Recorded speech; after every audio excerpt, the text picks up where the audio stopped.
Smith. Hi guys, I'm Danny Buchan. I am Tom Sykes. This is Motorsport Radio.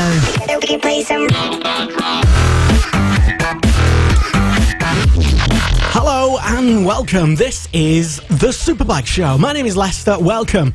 We are live on Motorsport Radio, and we are going to be discussing on the next hour plus all the latest from World Superbikes, MotoGP, BSB. Basically, we're going to be looking ahead and also looking back at all the fallout from Donington World Superbikes, MotoGP as well, and the fallout from Liam Hodgins' slam article about Valentino Rossi the other day. Is he retiring? Is he past it? Well, almost as if he read it himself. He came out the other day, not literally, but he hit back at Liam and said that yes, he is older, but he's not lost much pace. Although he's lost a little bit of pace, but he's going to get to the bottom of it and find out exactly why. Anyway, we'll talk about that later. So hello and welcome. My name is Lester. We've got tonight on the show, we've got Liam Hodgins, our Motorsport Radio journalist and commentator. Hello, good evening, Liam. Welcome back. Good evening, Lester. How are we doing? Boiling, to be honest. Very uncomfortable here in the studio. And we have, as well, a returning guest, Michael Howarth, on the show. Hello, good evening, Michael. Good evening. How are you? I am fantastic. I hear it's grim up north. It's grim up north. It's even grimmer further up north. For Liam, it looks like he looks like a drag queen tonight, but we weren't allowed to mention that. Well, you got to keep that Is quiet. it Liam on the t-shirt tonight? Nothing is getting said over here. Just to add a bit of context for our listeners, it was remarks upon that sometimes Liam's I can't even describe it, to be honest. It's all the eyelashes. It's the eyelashes. Everyone's jealous of them. They're long. But apparently, in the certain situations, Liam looks like he's got lipstick on his lips. Well, all I could say is Transmit is right outside my window this weekend, so keep an eye out. I may be on stage.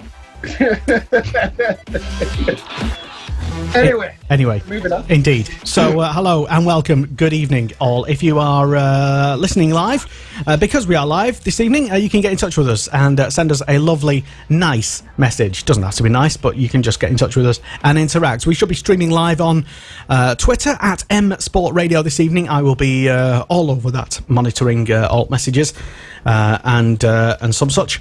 And also on the Facebook as well, which is Motorsport Radio. And also we're streaming, don't forget Twitch as well, guys. We're streaming on Twitch as well. And something called D Live and YouTube as well. And on our website, motorsport.radio. So this is the Superbike Show. I suppose we can start off by a bit of breaking news this afternoon regarding the Southern 100. You may have already probably known, but just in case you missed it anyway, that Michael Dunlop was taken to hospital this afternoon following a crash at the Southern 100. He's reported, at least by BikesportNews.com anyway, to have suffered a broken pelvis. Yeah, I've seen on another report later on today that he has actually been discharged, so I don't think he has got a broken pelvis. Oh, okay, fair enough. I think it was initially thought that he broke his pelvis, but he's since been discharged from hospital. Whether he's been discharged and he's just been a mad Irishman and trying to get home and then he'll go to hospital and he will have a broken pelvis is another matter. But yeah, he's been on BBC. It said that he'd been discharged later on today. Well, there you go. If that is more up to date than what I just said, then I suppose that's potentially good news anyway. So yeah, a lot of people, I suppose, just keeping an eye on him would be the right sort of word, I suppose. But yeah, other big news as well. Liam, what else has been happening right now this week, recently? Well, you probably all heard it, but as you know, Marco Melandri is bringing his 20-year World Championship career to an end at the end of 2019. He's going to step away from World Superbikes and international racing and ride off into the sunset. It came as a bit of a shock for all fans, including Yamaha, who didn't really see it coming. And, well, as Marco Melandri's career comes to an end, so fingers crossed he can go out on style. Well, he is getting on a little bit. No, not to sound disrespectful to Marco, but yeah, it surprised me when I looked up when he retired how old he was. He's 36 years old. I feel like he has been around forever, but I thought he was a lot younger. Yeah, I don't think it's that much of a shock, to be perfectly honest. It might be obviously it's the right time for him, whatever the reasons are. I forgot exactly what he said or why, but whatever they are, good luck to him in his retirement. I thought maybe one extra year, maybe in something like BSB or Moto America before a retirement, maybe. Yeah, Moto America's definitely taking off. As we know, Tony Elias has been over there for a few years and won the championship a couple of years ago and well in the mix to do it again this year. So Marco Melandri could have done it. BSB is another attractive option for past MotoGP stars and Superbike racers as well. Yeah, I think with Melandri, it's not a bad shape that actually about him going to Moto America. I mean, this is racing in it, and things do change. So, him saying that he's retiring at the end of the year, I'm quite sure that if he was given the right size pay packet to go to Moto America, you might see him do a season there. And knowing Melandri throughout his career and the way he's retired and things, I think he's just come to the conclusion that he can't make the Pirellis give him any sort of feel on the Yamaha. He was struggling with the Ducati. People are getting faster. You've got Bautista's coming that's really, put it to Jonathan Rea, etc. So I think he realises he's not going to be competitive enough. I mean, he was finished in MotoGP when they went to Bridgestones from Michelin, I think it was, yeah. And he just couldn't ride the bike. So then they sent him to World Superbikes. But before that, when they were making specific Michelins for each rider, that's when Melandri was at his finest. I mean, he's still, in my eyes, got the greatest finish ever at Phillip Island when he's absolutely sideways with one hand in the air. That's pure class. So he will go out being remembered as one of the greats. But yeah, very, very finicky rider that needs everything to be absolutely perfect for him. I'm just trying to get back in shot there. So yeah, no, it doesn't surprise me that he's retiring because his year's just not going to plan. But it's not a bad shout that if the paycheck was offered on Dunlops in America, I think we may see him go, I might just have one more year at the job, like. And why not? Indeed, but if it is a genuine retirement, I suppose best wishes to him. He's got literally now to prove because he's, as you say, been around a few years and been there, done it, and he's done all right. I think that most people have been saying the biggest thing they'll miss from him being in the paddock is his missus. Yeah, but I always remember watching the races, and I think most of the time the director had his eyes more on her than he did on the racing. Oh yeah, yeah, absolutely. Yeah. She must love him to bend down to kiss him because she's about 6 foot, isn't she? Oh, she's massive compared to Melandri, who looks like Frodo sometimes. So some man, drag queen. Oh, come on. Sorry. We were done with this.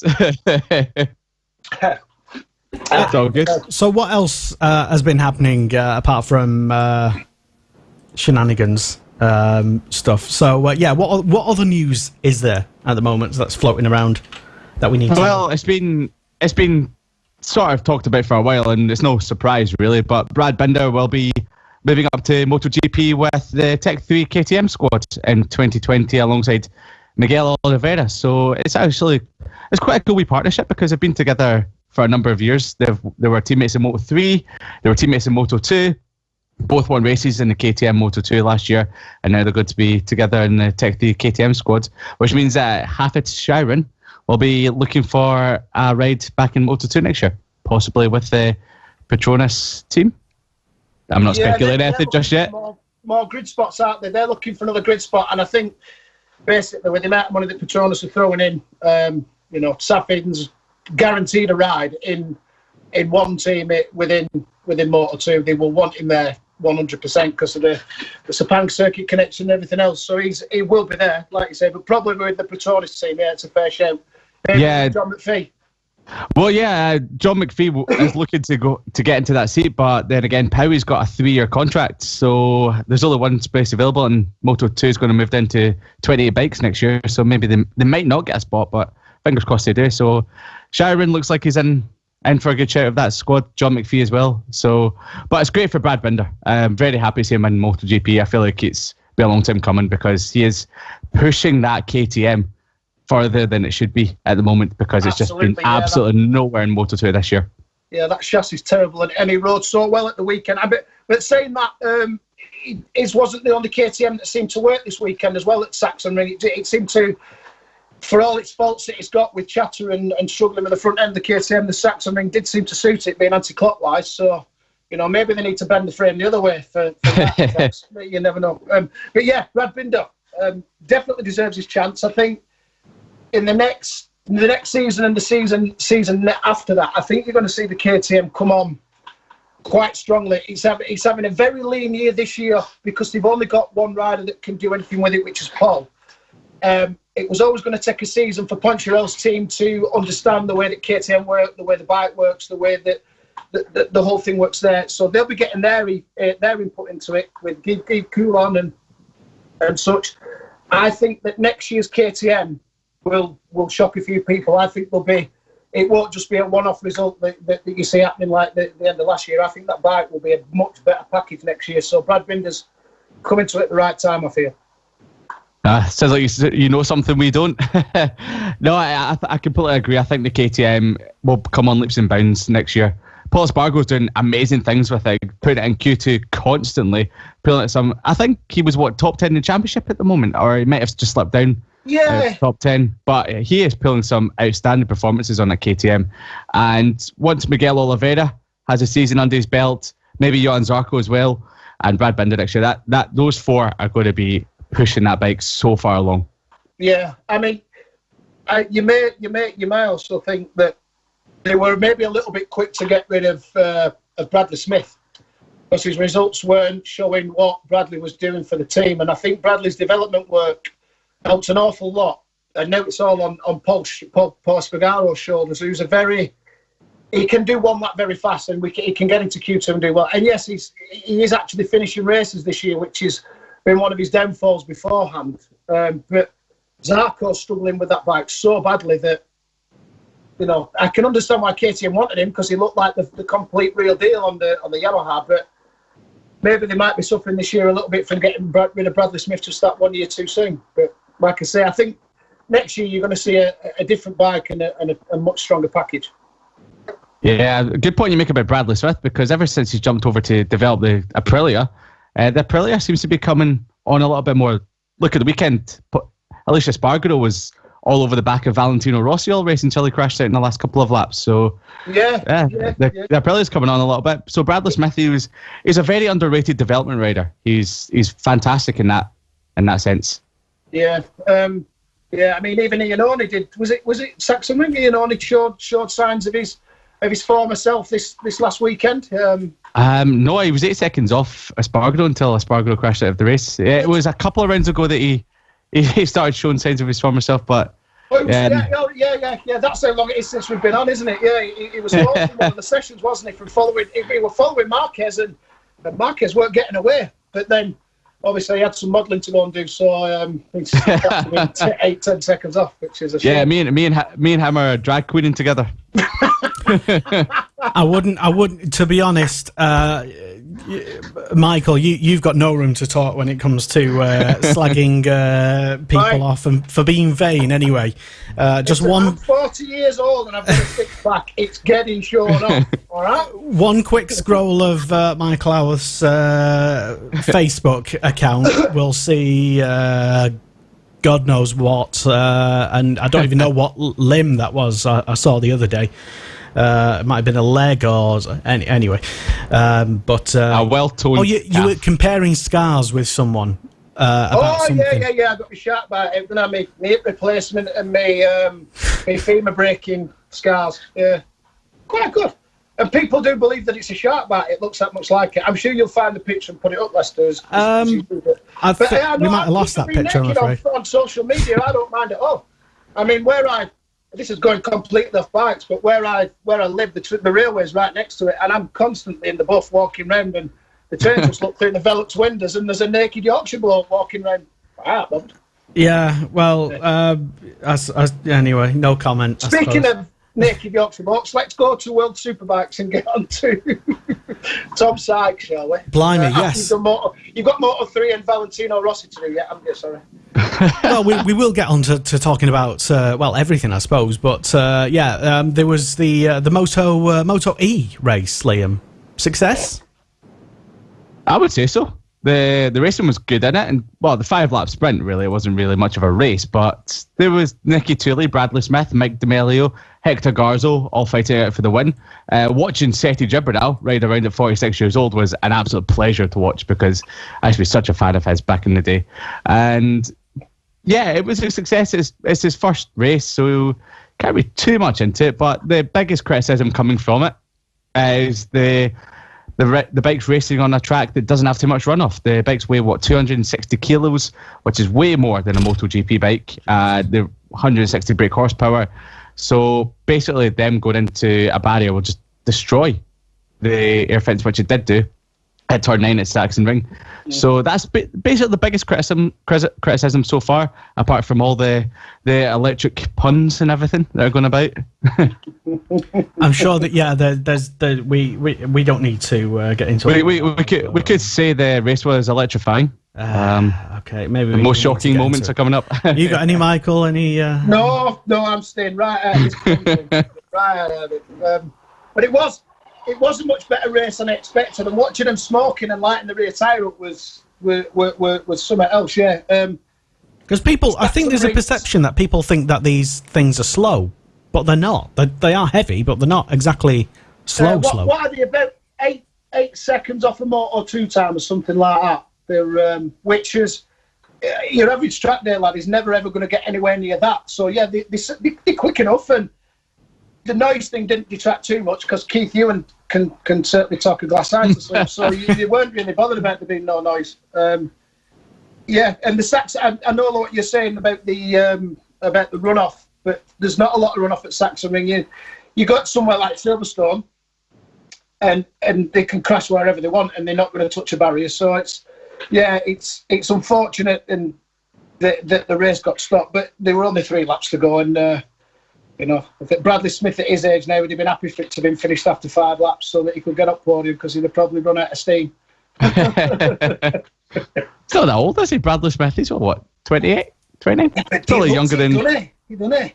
Yeah, he does. He probably needs a wig, does that boy? Wow. Evening, Brad, if you're watching, but you're not. But hello anyway. Yeah. So, as a, what I mean, the whole thing it's not. Has it found its place? Is it? Well, do we? Yeah. Someone was going to do it at some point. If it wasn't Dorna, then someone else would have done it. So Dorna jumped on it before anyone else did. And I mean, are we taking it seriously? Is what I mean. Yeah, we've got to, because one day everything will become electric or hydrogen fuel, something like that. But the cool thing probably about it is that, yeah, apart from the smell, maybe we can sort of download some noises into it. Maybe a good old-fashioned NSR 500 two-stroke in there, which I wouldn't mind. I would love that. Smell of burning seems to be pretty apt for that. Yeah.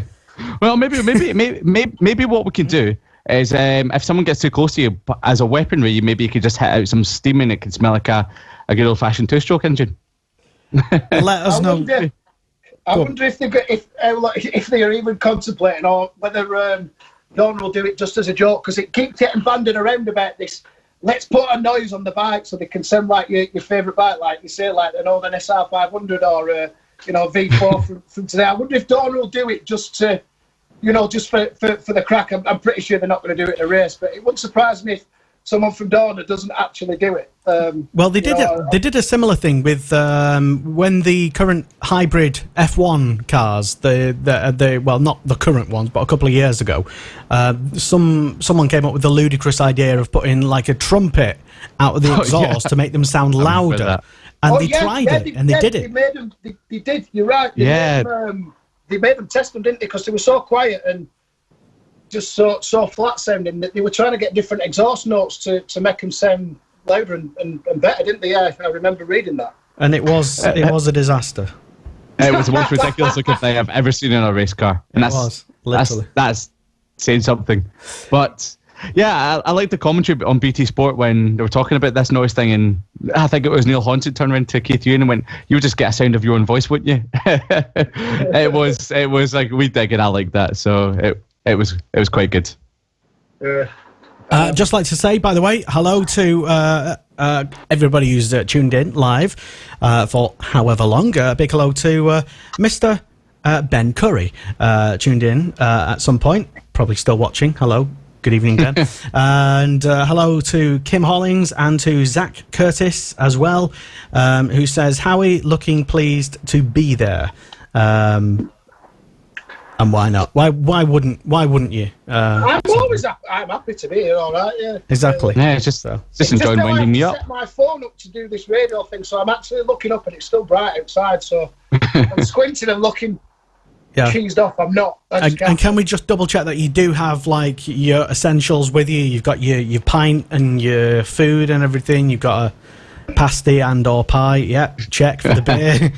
So yeah, I have actually got no food. That's why he's looking unhappy. Then that's why he's pulling his face. I did have a steak and ale pie earlier for my tea, which is completely off diet and off all this checking I'm supposed to be doing to lose weight. But it was a steak and ale pie, so I don't care. Oh, and I'm not sorry.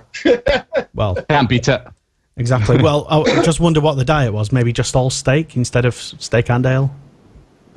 Well, no, I'm actually trying to take it quite seriously and lose some weight at the minute. But yeah, I just train longer at gym to work it off. It's right. Thing with diets, you see, you don't get enough to eat. That's the thing. Steak and ale pie and a beer. What a diet to have. Anyway, right, so this is the Superbike Show. It is Motorsport Radio. Hello and welcome. We are very much live, and we've already opened the beers. Why not? MotoGP then, Liam, and what's this about Ducati? Well, basically, they're saying that they're not going to plan on targeting Marc Marquez because, well, he's so far in the distance that they may as well just wave him away. So that's kind of them, isn't it? Yeah, they've got a lot to work on, and yeah, they're saying that Marc Marquez is so far gone. They've lost so many points in the last few races. They've given. Dovizioso is not happy. The bike won't turn. I've never seen at a Saxon ring. He looked so down compared to what he usually is. He's usually quite upbeat and happy. And he just knows that the 2019 championship is basically all but over. Marc Marquez has already got one hand on the trophy. So I think they're just going to... They're even said in the next couple of races, which are two great races for Ducati, Brno and Red Bull Ring, they don't believe that they can challenge Marquez. But yeah, maybe it's just all talk at the moment. Maybe trying to get Marc Marquez and Honda to lower the guard, which I doubt they'll do. It's... the Saxon Ring race time, Marquez was 3 seconds slower than his win last year overall race time, and that's been a little bit of the story all the way through the year. We've not been much quicker all year, so whatever, if Michelin's new tyres that they've brought out this year just really are affecting the Ducati more than anyone else, I think that you're seeing Marquez at his absolute best, and to be quite honest, I think he'd be untouchable even if Dovizioso was getting on with his bike. But there's definitely a deficit from where they were last year. But there's also a deficit from Honda that there's only Marquez can seem to make up. Yes, Carl jumped in, got a good third place at the Saxon Ring, but you know they're struggling with their bike. But the Ducati seems so far off at the minute. Although saying that, Petrucci won the other week. So sorry, Dovizioso seems so far off with his bike at the minute where it either works perfectly or not at all. They can't find that happy medium where he could have rode round and got a fairish result and kept himself in the title chase. He seems to be a little bit lost and a bit dumbfounded by it all at the minute. Yeah, he does. And out of the ashes of the 2019 championship, Yamaha have just come out of nowhere, and they seem like the best, or the next best bike, or best challenger to Marquez. Marquez believes that Yamaha are the biggest threat to him this year and not Ducati. So Vinales has found his form again. Quartararo has been an absolute beast all year. So those two are just really pushing on with the Yamaha, and yeah, we could see lots of great battles between those three, and we'll see how Ducati goes on. But there seems to be a lot of changes going on at Yamaha this year, which has really progressed the bike. I've heard there's going to be a 2020 bike rolled out at the Brno test. So yeah, they're really pushing on with it. They've got new engineers in the garage working on the Magneti Marelli, which they haven't had in the last few years. So yeah, they're really pushing on, and Marquez is looking over his shoulder and seeing them as the biggest step. But as you said, Michael, Marc Marquez is untouchable right now. No one in that Honda can get anywhere near what his level is. And there was a stat that I found out at the weekend. I was going to leave it till later on, but I may as well talk about it right now. That Cal Crutchlow was the only one, apart from Marc Marquez, that's been in the podium this year where he picked up 2 third places. And Jorge Lorenzo has not even, when he's been all right, has not even scored a top 10. Stefan Bradl has picked up the best result for that bike in 10th place at the Saxon at the weekend. So there's a lot going on at Honda, and Marc Marquez is definitely masking the issues that it has.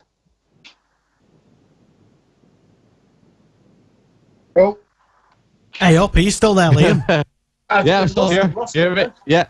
Oh right, thank God. Yeah, no, because I think the old Scottish internet is getting running out of Wi-Fi in Scotland. That's what it is. When it gets too I did get that. too warm, it melts all the internet. That's what it is. I need to get the hamsters back on the wheel. Or maybe it's that fancy new haircut of yours that you've got. It can't handle it. But whatever you were saying at the end of that last bit where I think you got cut off or some lot of latency there. Yeah, I don't know what the last thing was you heard from me. Yeah, we got to about where you were saying that the best result that the second Repsol bike's had all year is a 10th, which was Stefan Bradl at the Saxon Ring, which just shows how, we've had one flash of brilliance from Lorenzo on it, and then he's done nothing but struggle. I mean, he went to Japan to HRC, and they worked the ergonomics of the bike with him and put him in a wind tunnel and helped and made some stuff on a 3D printer and sent him back with that, and it looked like he was getting somewhere. And then he's crashed and done himself a mischief. When then, from that, there's other stories been tossed around in the Gazzetta in Italy and stuff about it, which I'll let Liam talk about. But yeah, everyone said that Lorenzo was finished at Ducati once of a day, and then look what happened. I still refuse to write him off. So.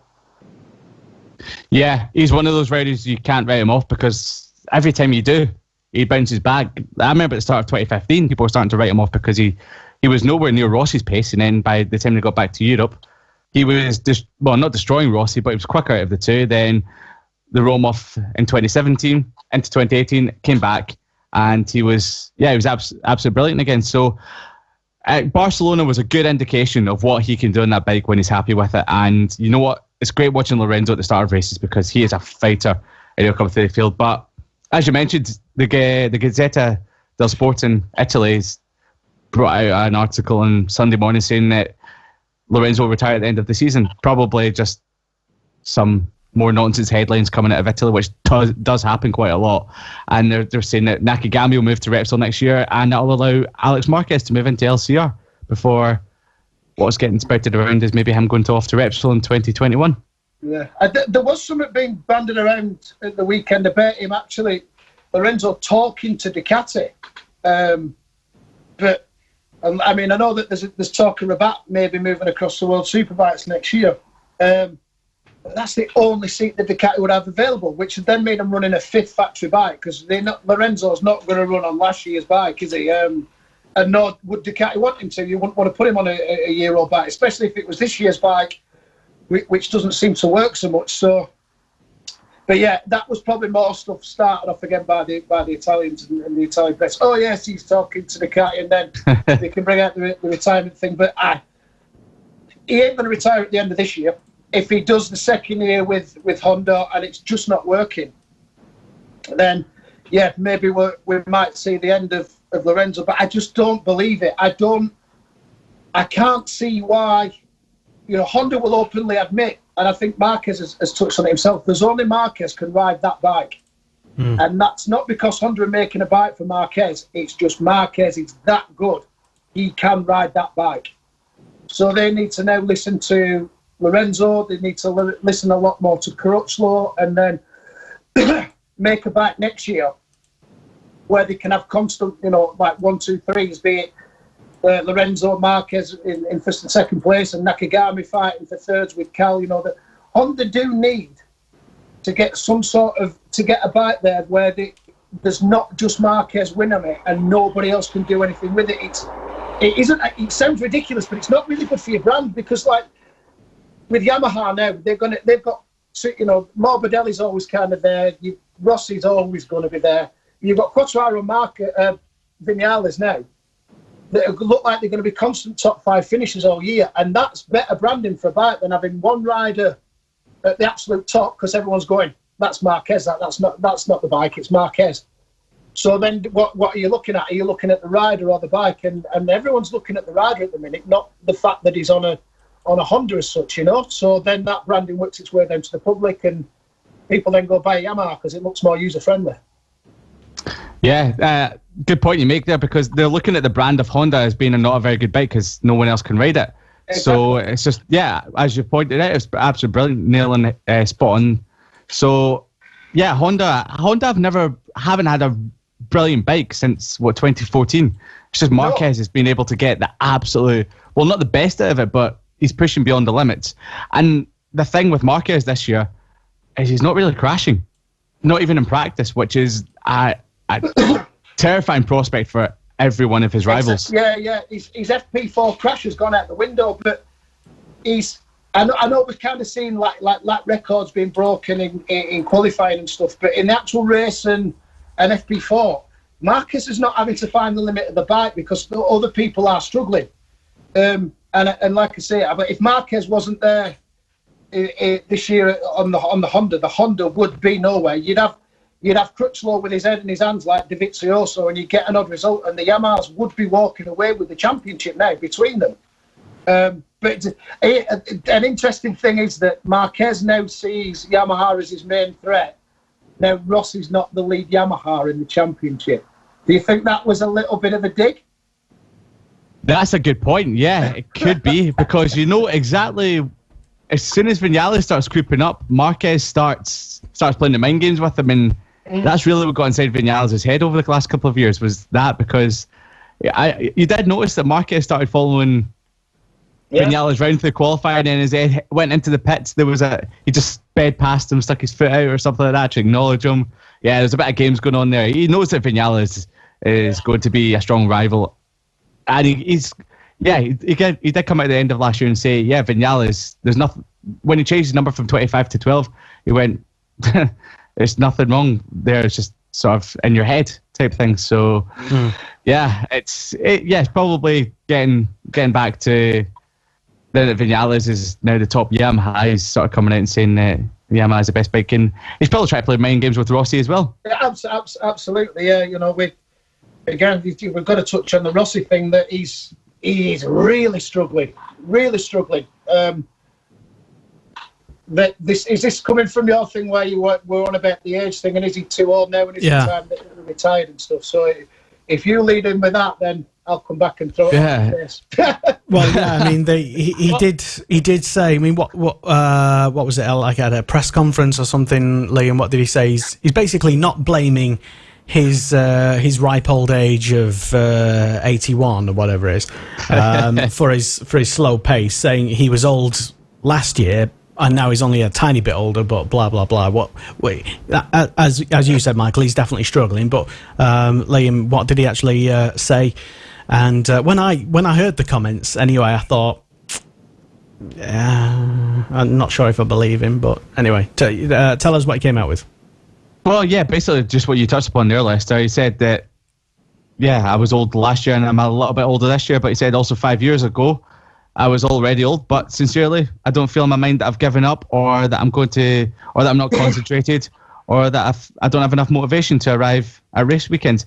We know that Rossi's probably the most motivated person in the paddock. That's why he's still racing around with people half his age, at the age of 40, or 81 as Lester calls it.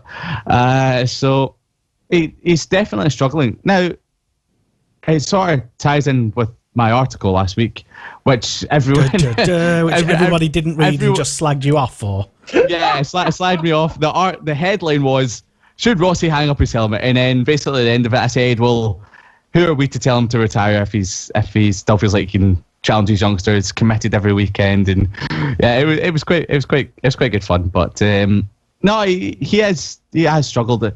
Crashed out of 3 races in a row, only picked up 8th of the weekend. I was watching the race thinking to myself, Rossi is amazing on the brakes. He always has been. He's always been like the last of late breakers. But watching him go into the corners, he had no confidence to put that bike on his head and turn into the corner. And as we saw him going into turn 1, he was taking a tighter line. He's done that in many years in the past, but he doesn't like unsettling the bike into the hairpin because it's a bit of a bump. So, but throughout the whole track, he seemed very slow tipping into each corner. Wasn't banking over on his side as much. It's whatever the reason is, he just can't seem to get his head around the issue. Now, the whole weekend, he thought that he'd finally cracked it. He said it felt like my bike again, and it did. He looked blindingly fast, apart from having to go through Q1 and qualified 11th, which is, I think, the 5th time in 6 races that's happened, which is beyond what we all thought would happen to Rossi, especially after him just missing out on the win at Circuit of the Americas earlier on in the year. It does, yeah, I mean, it's understandable, I suppose. Aging athlete, whether it's a driver or a rider, you do lose. Obviously, it happens to everyone. You do lose your top edge of speed the older you get, year on year. But I just get the feeling that listening to his comments, it does sound like the typical sort of racer at round about his age, maybe a bit younger, that comes out and says, hey guys, I've still got it, I'm still as good as I was. Something like, if you pay attention to like F1 and stuff, like what Fernando Alonso's been bleating about for the last few years. Well, just to basically keep everybody happy, not that he needs to because he's already a legend anyway, but maybe just for himself, really, because nobody likes to think that they're getting old and slow, do they, Michael? Oh, easy. I got older, but I was always slow, so I weren't worried about that. All right. Faster than most of us. But here's the thing.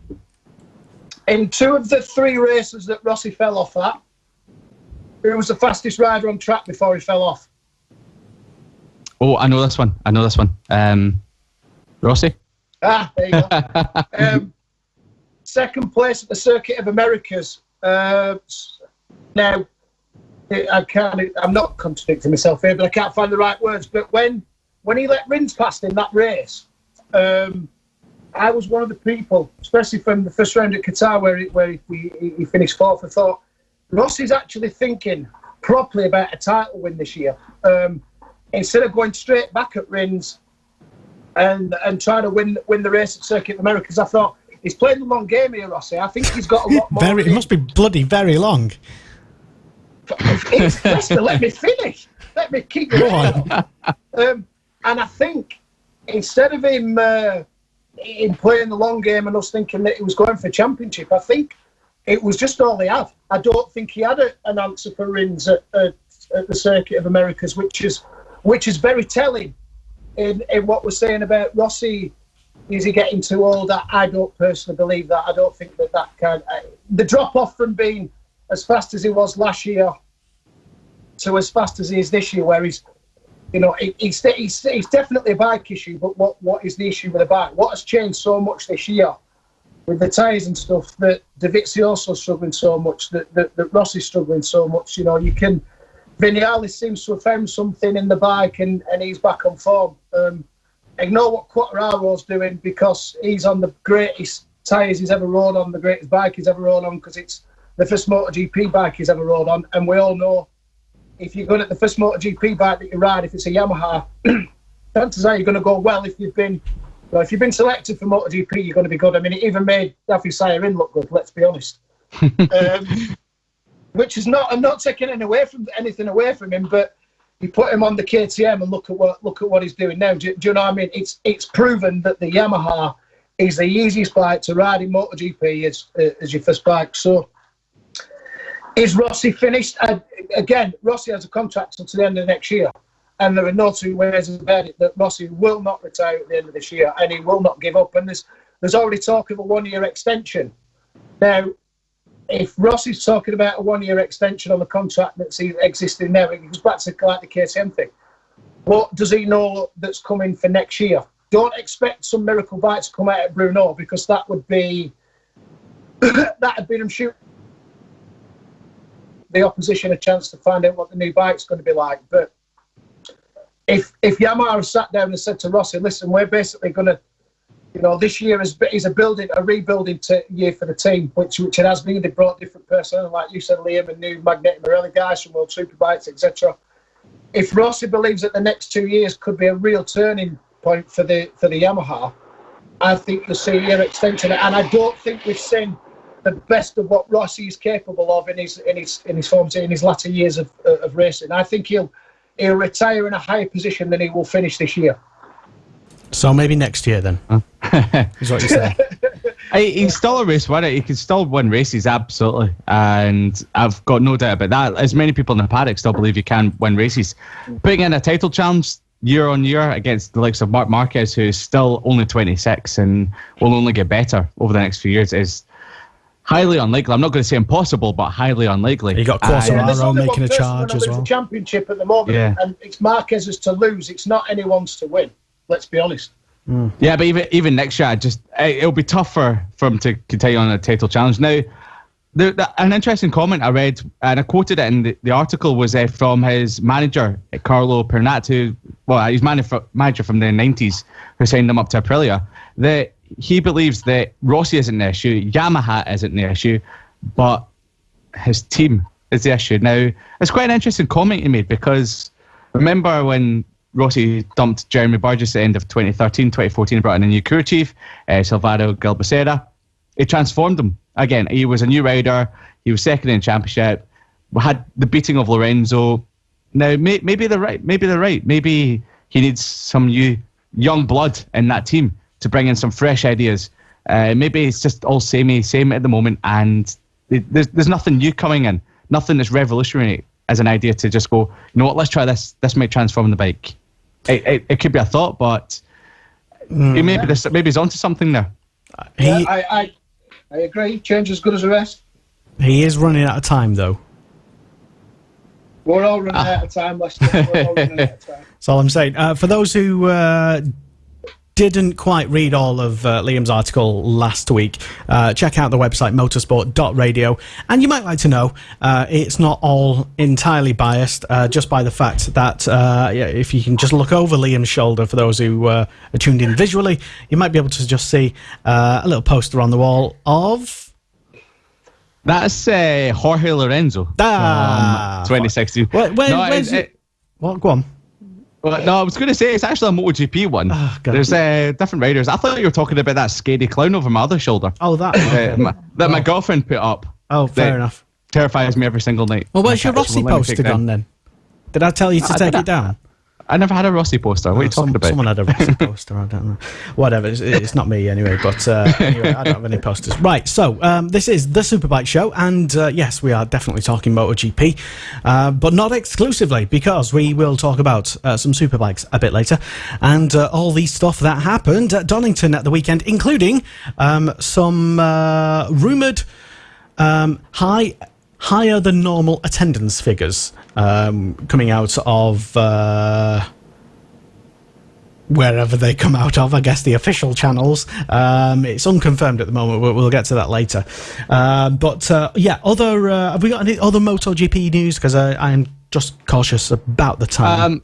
No, we can move. Moto2 has a little bit of news about that, some replacements. Mattia Pecini is going to be filling in for Simone Corsi at the Tasco Racing team for the rest of 2019, because, well, Corsi's results have been pretty shocking this year. He's only scored points at Cota and Catalunya, so he'll be in racing for that team, which is great to see Pecini back. And Jonas Folger's planning a full-time return to Moto2 in 2020 after his 3 races for the Sepang racing team. So he was quoted as saying, "I'm getting back into race mode more and more." So the fighting spirit is gradually coming back now. Remember, a couple of years ago, he sort of disappeared off the face of the earth after a very strong rookie campaign. It was down to a sort of, it was not lactose intolerance, and I'm thinking of the wrong thing, but he just felt fatigued all the time. Oh. He always felt fatigued, and then some people just think there was some sort of other issue there. So he was basically gone off the face of the earth for a full year. Yamaha re-signed him at the start of 2019 to help develop the bike, and he's now starting to get back into the racing mode, which is great because Jonas Folger's brilliant, great rider, and got to remember a couple of years ago that he nearly beat Marc Marquez at the Saxon Ring on a Yamaha, on a Tecti Yamaha, so it'd be great to see him back. From the weekend there, Alex Marquez is retaking the lead of the Moto2 Championship, his 4th win in 5 races, and mounting speculation that if he doesn't get red in MotoGP next year, mainly from Neil Hodgson, he will be partnering Marc Marquez at Repsol Honda in 2021. Yeah, that's a bit far down the line, but yeah, watch this space, I suppose. Now, we all know that Alex Marquez is like the Ralph Schumacher to his brother, but maybe that's wrong. Michael, I'll ask you: is Alex Marquez good enough to actually win in MotoGP? Should he ever get there? Yeah, it'll just take him a long time to get up to speed to win. I forgot we're on camera then, I will get him moving. Yeah, but it was sure, wasn't it? It took him took him a few years to win Moto3. It looks like it's, again, Moto2 is going to be very close, but if he doesn't win the championship, he's going to be right in the mix all year, and I think there's a fair chance he could win it. It took him quite a few years to do that. There's nowhere for him to go next year, like you say. So, you know, that's something that will stick in the back of his mind, that if he doesn't win it this year, he could win it next year, because it looks like he's going to have to stay where he's at. But no, I think he has got the talent to definitely win MotoGP races in the future. I know Marquez always said, "Watch out for my brother because he's faster than me," but I think that's an older brother being kinder to his little brother. I don't think he is Marc Marquez, but I think he could win if he goes up there. So I think they've done it. I mean, the only seat that's free in MotoGP next year is one of the Aventia Ducati rides, but Rabat's time's coming up, isn't it? And I think Dorna are gonna, he is one of Dorna's darling boys because he's brought so much money to the sport through his family, and that doesn't mean that Rabat doesn't deserve his seat in MotoGP, because he does, and the injuries that he come back from, he's showing signs of brilliance again. But I think Dorna want to take him across to Worlds and maybe replace Leon Haslam. But again, we'll see, because it's who is it? The Turkish kid in World Superbikes is definitely not going to go to the factory team. He's going to get a factory bike with the Puchetti team, mainly due to sponsorship, that he's Red Bull and the factory team monster. So he was going to there was talk of Marquez going to the Aventia team, but I don't think this is where it is a bit Ralph Schumacher, that Marc Marquez won't let his brother go to Aventia. I don't even think he'd let him go for a year. I just think he'd tell him to stay exactly where he is, because there's just no point going to that team.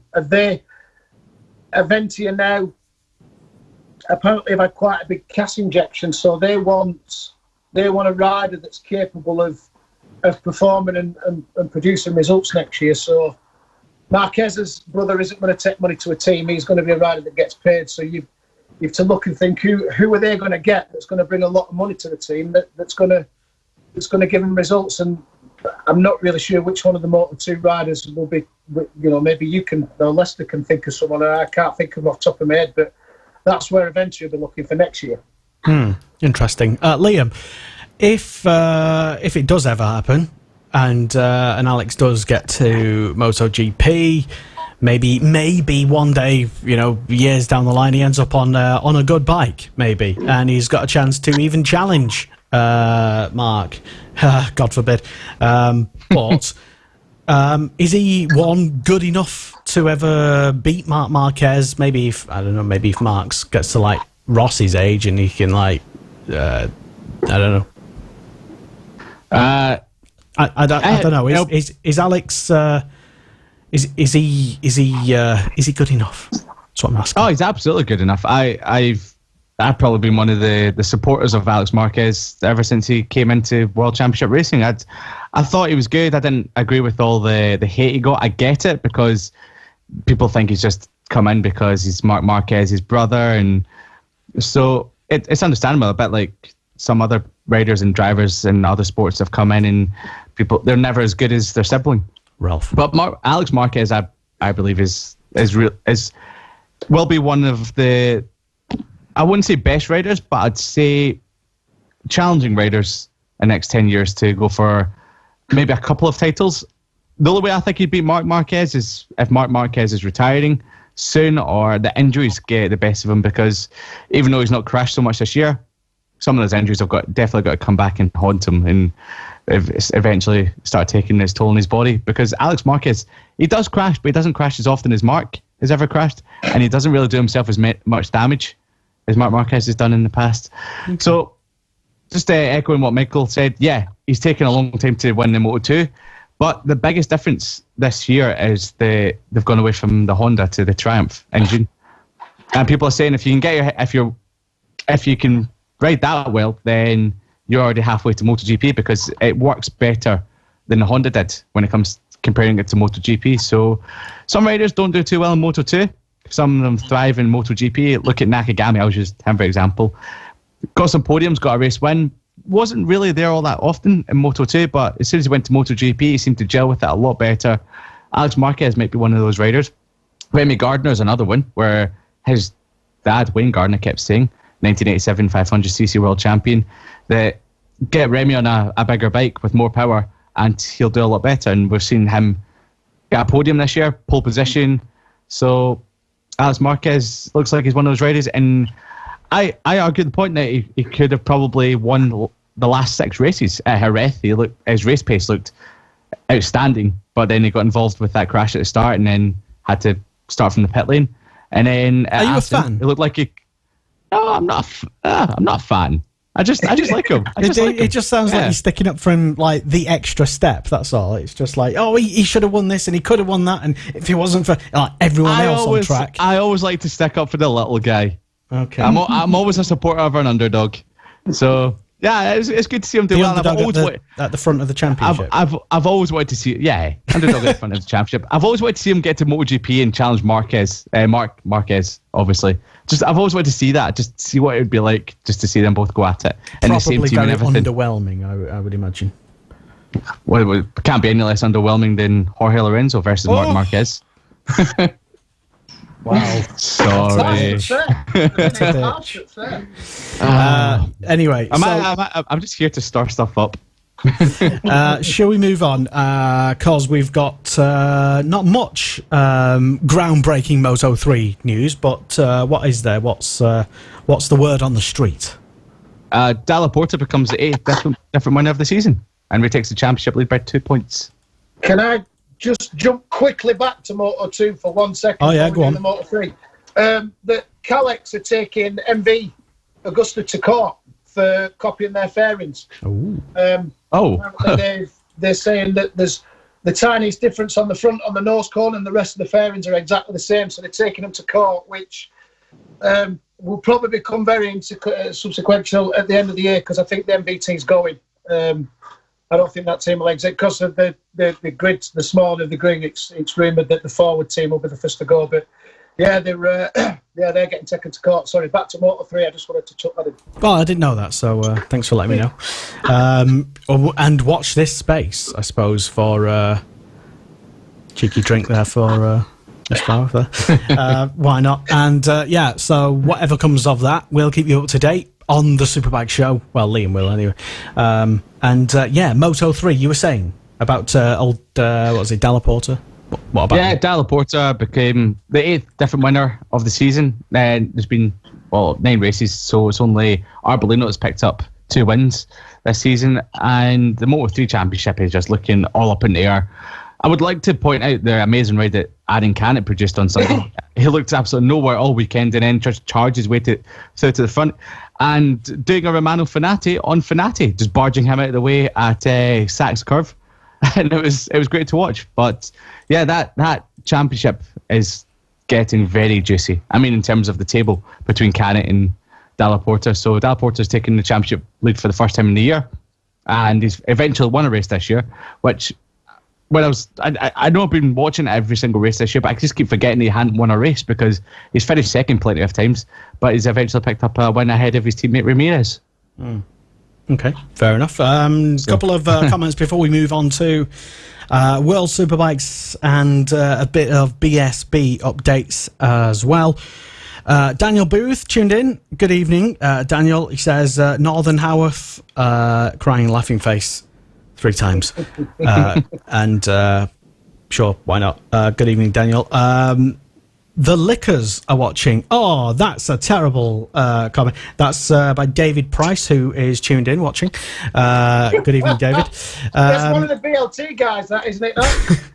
And hello to Mr. Mossy, who might probably have already tuned out by now, but he did pop up on my phone briefly just to say that he's watching, probably just out of curiosity and bored, to be honest, perfectly honest.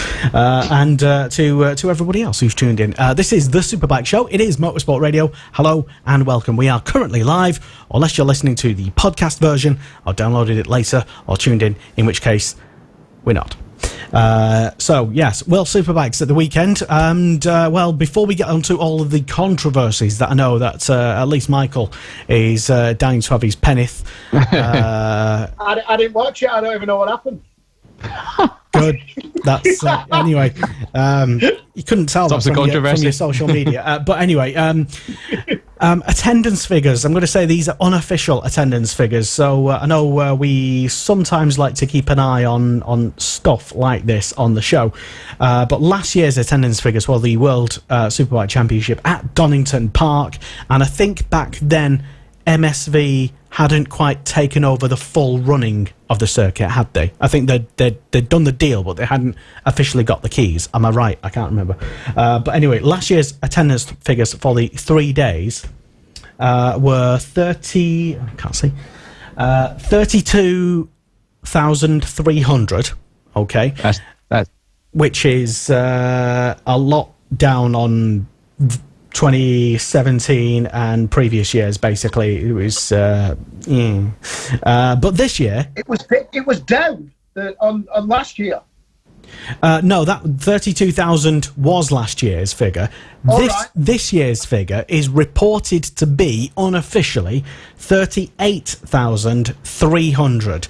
That's not been confirmed by World Superbikes or MSV, but that's what it's rumoured to be, which would be a good 5,000 plus, which you can argue maybe the championship situation, maybe the rejuvenated championship this season, maybe the changes that have been brought into this year and subsequently last year have all had a knock-on effect. Maybe you could say that MSV's smooth running of Donington have also helped as well. So attendance figures unofficially are up on the World Superbike Championship at Donington Park this weekend, but still, compared to places like Misano and other places on the calendar, a lot to do still. But encouraging news nonetheless. Just like to say that. Yeah, is that the total the 3 day figures from the weekend or for Sunday? Yeah, that was the 3 day combined. Unofficially, the Sunday attendance figures are 18,500.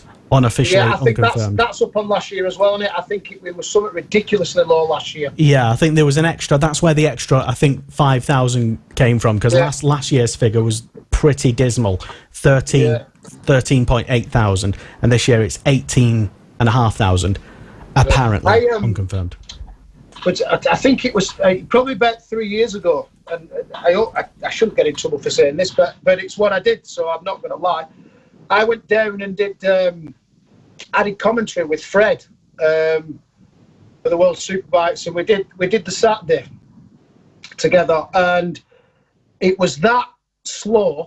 There was so little going on that on Saturday tea time, when it come to kind of like finishing up the day and getting ready for a Sunday, I just plain and simple told Phil, I said, I'm not coming back tomorrow. I've got better things to be doing with my time than coming commentating on nothing for a full day, which sounds really bad, but it really was that dire. Yeah. So now they've got a format that's coming back. They've got the race on the Saturday. Was that when Dorna was in control when you did that? I think they'd just taken over. I can't just remember, but it was before they'd made any sort of big changes. But there was 3 or 4 things going on in the day, and they'd spread it out all day, and it was just like, I'm not needed for this. And as much as I like talking, as you can tell by me coming on here, like, we shouldn't be having to fill an hour gap between something happening on track when you come to watch racing. Get things happening, get things going. And now they've, like I say, the format's changed slightly, and it is a lot more constant, and there's things going on, and there's qualifying and racing happening on Saturday, and a lot more racing on Sunday. So perhaps people have seen that from last year. The format this year is definitely working, and I think you will see gates increase. You're never going to get to like the way it was at the World Superbikes at Brands Hatch, I don't think, of 120,000. But this year's event was a success. Again, largely down to the way that MSV kind of run things in Britain, without blowing smoke up their backside. So yeah, next year I think you'll see a crowd, if the weather promises to be good. I think you'll start getting to see a crowd of like 50,000 again, because you know the crowds are getting at the minute, they're still not touching us at BSB. You know, that'd be our lowest attendance of the year, and then you get to Cadwell where we're getting 70,000 people. It's a bit shameful, isn't it, really, that the second biggest championship in the world can't compete with the world's best domestic championship. Well, if those figures are believed to be true, the combined 3-day, or at least on the Sunday, attendance figures, 18,500, that would make it the largest attendance figure on the Sunday since Dorna took overall control of the championship. Yeah, what was it, 2014, 13 or something? Yeah, I could tell there were more people there just through social media at the weekend. People that haven't been for the last 5 years have bit the bullet and gone, you know. And the change of time of year that they've put it on at has also certainly helped in Britain. It's the right time to have a World Superbike round. You know, the end of June, beginning of kind of July time is the right time to have an event on for World Superbikes in this country. Yeah, and I think you touched upon it very quickly, Lester. The championship was closer going into this round. Batista wasn't running away with it anymore. Ray was only a few points further back. The other few seasons we've gone there, Ray's basically already scurried off in championship leads. So I mean, would you pay a high amount of money, honestly? I mean, if you were just like an average person who had to pay to get in, as everybody does, and doesn't like get in on like a media pass and stuff, would you honestly pay to get in to, you know, plus the food and everything else and maybe hotel and whatnot, if the championship's already kind of a foregone conclusion? So yeah, like you were saying, Liam, I think it's a lot. It could just be that mixture of things. Like I said, championship, the MSV organisation of Donington, the rules as well, making it a bit more unpredictable as well, let's say. And maybe just an extra 5,000 people just turned up on Sunday because they'd not been for a good few years, and clearly not many people have been to a World Superbike event in Britain for a good few years. I've actually never been to a World Superbike race in my life. There's been a few more GPs and go to British Superbikes. Not Knockhill though, did they? No, it's not. They wouldn't work up there.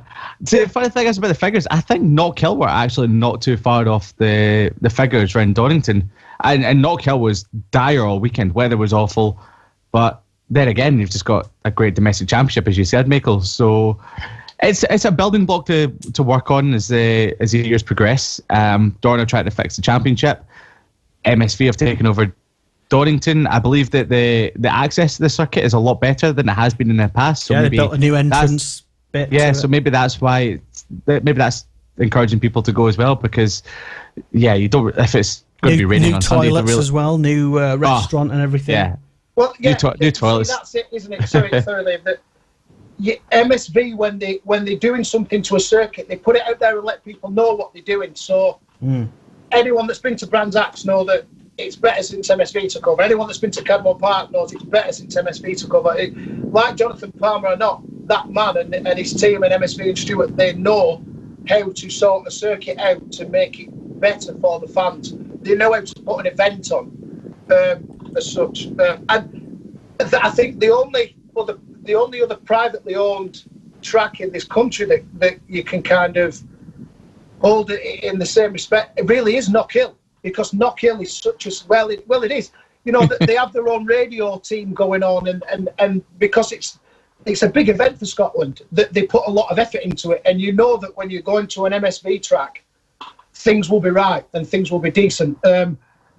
We've definitely got enough space in this country to have 2 World Championship events where people can afford to go to MotoGP at Silverstone and Worlds at Donington, and then come to the regular rounds of BSB if they're picking 3 or 4 of them. So I can see it growing again, to be quite in this country. If the format stays as it is now, I think World Superbikes have hit on a decent format now, where they've got this race on Saturday, and then there are now 2 races on a Sunday again, and there's something going on all day instead of this sitting around for an hour doing naff all. Yeah.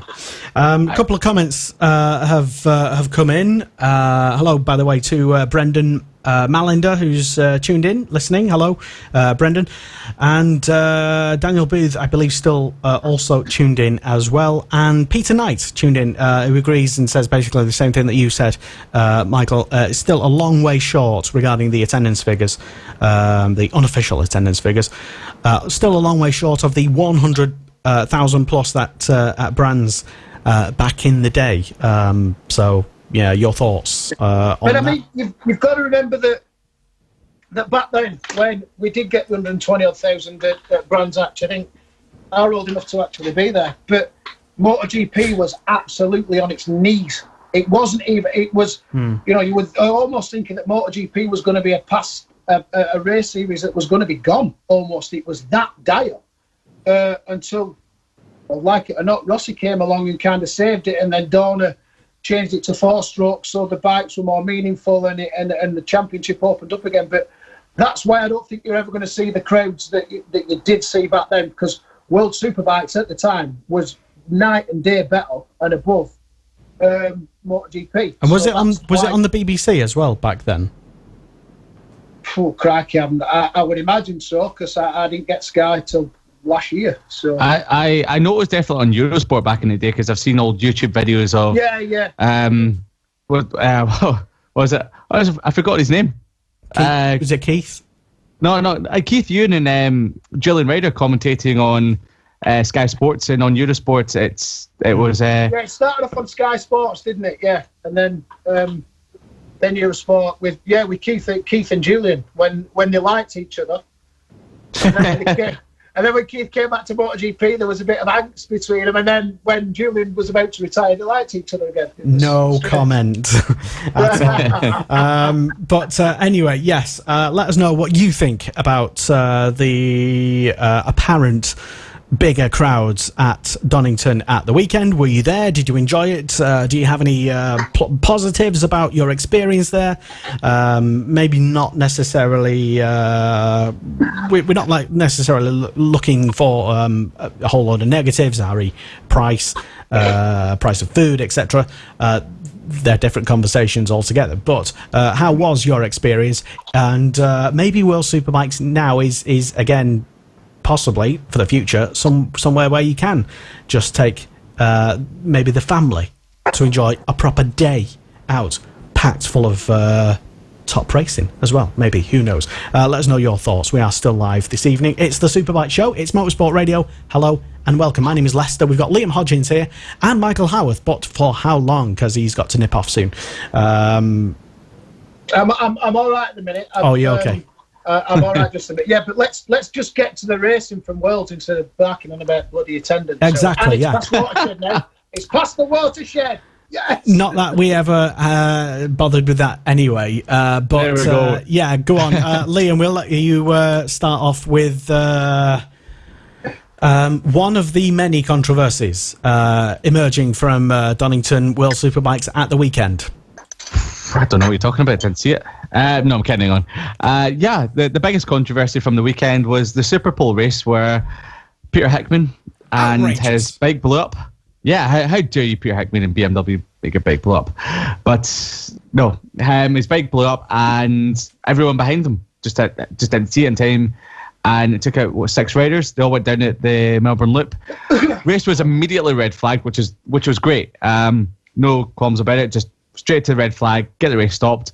But coming round to the track, some of them were going a little bit too fast. Johnny Ray put his foot down as he ran over the oil. Tom Sykes wasn't so lucky, and he went down, and his bike narrowly missed a Marshall. Marshalls went scurpering all over the place, but one of them was very, very lucky to get away from it in time. So Tom Sykes was taken out of the results. Controversy about that. Controversy about how fast they were going underneath the red flags. Now, some people think, sorry to barge in on what you were saying there, but some people think he was taken out of the results because he went down necessarily, and not necessarily because he was driving or riding dangerously, which he was taken out. He was taken out of the results because he didn't get his bike back to the pits within 5 minutes of the red flag coming out, which is a rule that they've had for over 10 years now, and I've never liked it. I think it should be take it back a lap, and if you were in the results at a time, then you're classed in it. Sometimes a bike can break down, for example, in the cool down lap, whatever. Tom Sykes, maybe I'm going too fast. It's sort of karma, getting kicked out the results. But should you even let's just say he did get his bike back. Let's just say he got up from that incident. Should you at least? I mean, is it right that you are classified in whatever position? Let's say, because I mean, he could have been in whatever position, and then the red flag comes out for something that he's not involved with, and then you are not riding safely back to the paddock or the grid or wherever. So it's a rule that's brought in. No matter what, if you just don't get your bike back to the pits within 5 minutes, you're just excluded from the results anyway. It doesn't matter the situation. It's something I've never agreed on that context of it, which is a separate thing compared to what happened with Tom Sykes. I've never liked the whole red flag thing. In 5 minutes, you don't get your bike back, you don't get classified. Now on Sunday morning, when it came to that, then the way the riders are blaming it on the marshals not having oil flags out, but then how could they? Because they were all down at the Melbourne Loop trying to sort out the chaos. There was 6 riders going down, and there were yellow flags out, and it doesn't matter. Well, there were red flags out. Yeah, well, yeah, 24 red flags out. Yeah, red flags were out. They should have slowed down. They couldn't have been going around. They shouldn't have been going around as fast as they were. I know Michael's really wanting to get his word in that. So, yeah, in that sense, then maybe as punishment to Tom Sykes, then absolutely getting chucked out the result was the right thing, because you could have that bike could have caused more damage than it did. All right, here we go then. This is Michael Howard's take on. Go on. Well, the kind of rule exists for the point that, in the worst case scenario, if the way that, especially the way it works in BSB and the way it was explained to me, that you could almost have someone that's had the ultimate crash winning a race, and there's just something not right about that, and injuries and things concluding from there. Now, if it was me, and this will cause some controversy, but I wouldn't have just been excluding Tom Sykes from that result. Johnny Ray would have been getting excluded if it were me as well. Never mind this 5 minute rule. Why? The way that a few of those top riders, basically, yes, the red flag went out, and the sector times were ridiculously fast. Even from a red flag, when that red flag's come out and you're looking around that circuit, you see the red flag, you stop, you look up and you look around. You can see there's red flags at every marshal post, especially at Donington. You're going down through Craney, you can see up at McLean's. You're going up through McLean's, you can see all the other red flags out, which basically means there's something going on in front of you. There could be a rider down, there could be medical cars on the circuit, and they've got no choice but to bring on because a rider's that badly injured.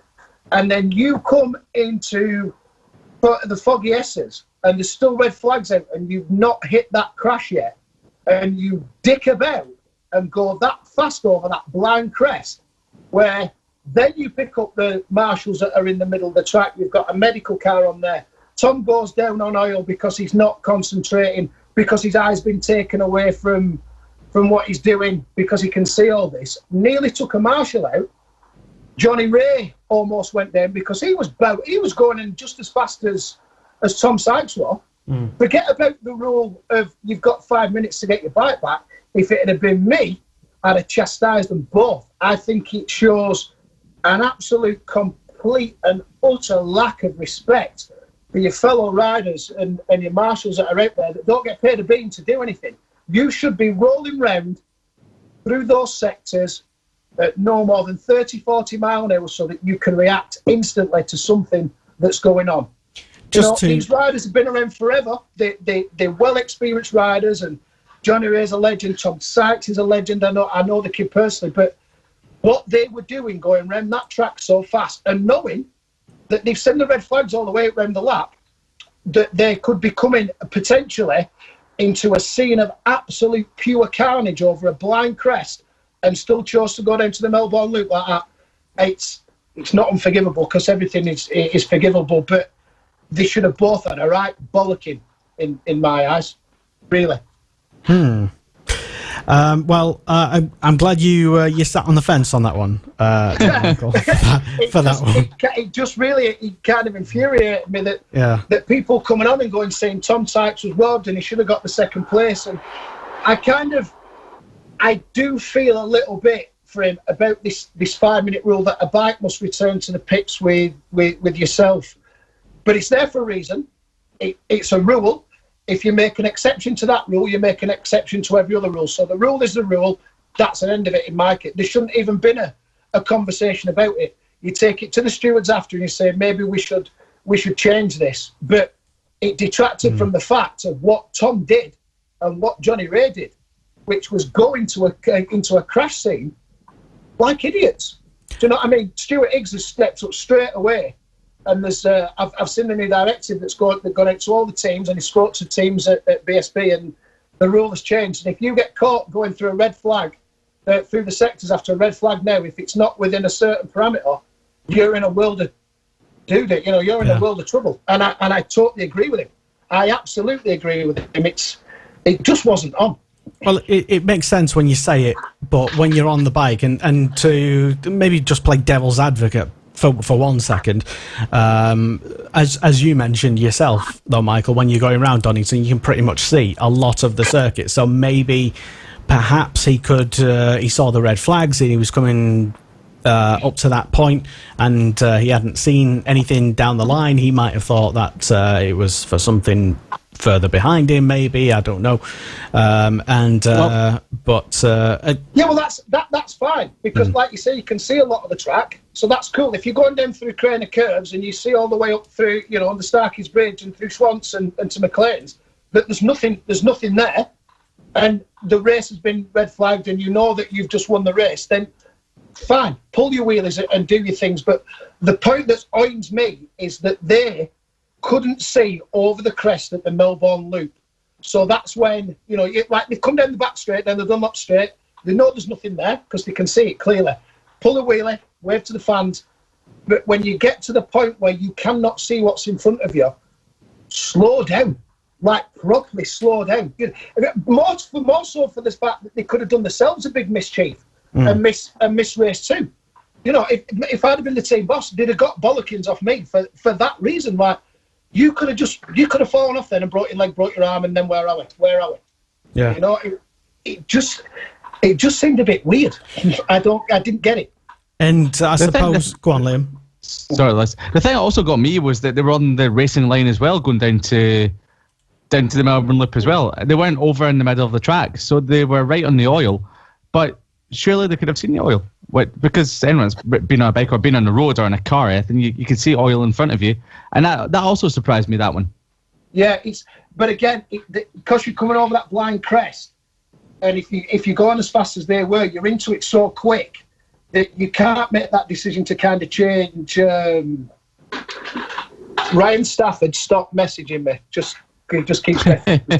Yeah, Ryan. He couldn't make the decision to get offline, and And sometimes, I mean, this is hindsight, which is always a great thing. But when things get red flagged, sometimes the best place to be is offline, because if you think about it, if someone's blown their engine and there's still red flags going out, chances are they've blown their engine up on the racing line. So you kind of want to stay away from that anyway. Because you don't know, as a rider, you don't know whether it is, as you say, oil or whatever, or it could be other sort of debris or dirt or something. You just don't know as a rider what's ahead. That's the point of the red flags. You think about it, where the Melbourne Loop is, and you go over the crest, if the accident would have been right there at the bottom in the gravel trap, if it would have just been over the rise, and with the marshals weren't prepared to go on track because they were all busy doing everything.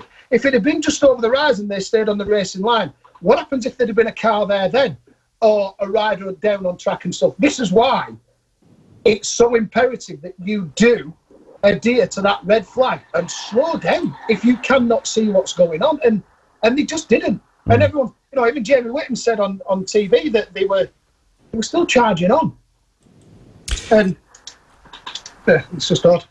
I suppose ultimately he's only got himself to blame, because he probably might not have had that incident if he wasn't going so fast. Well, exactly that. If it would have been adhering to the red flags, then Tom Sykes probably wouldn't have come off, and he would have claimed his second place. But for everyone to be, he just seemed, I think that it was more the fact that the public were missing the point of what he had just done and going, oh, he should be awarded this second place. And you imagine, and it's a horrible thing to say, but if Tom Sykes' bike would have hit that marshal, would the public, would they have reacted the same and gone, oh, Tom should still get his second place? Well, you can, as a viewer, you only get, do you know what I mean, to react in the moment and in time.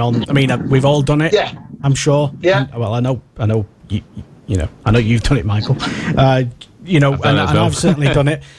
You just saw something as it appears on TV from a certain angle or whatever, and then later, in the day after you've seen a few replays or whatever. But as you say, hindsight. And a comment, slightly moving away from what we were just talking about a moment ago. Jim Creed has been in touch. Hello, good evening, welcome to the show, Jim.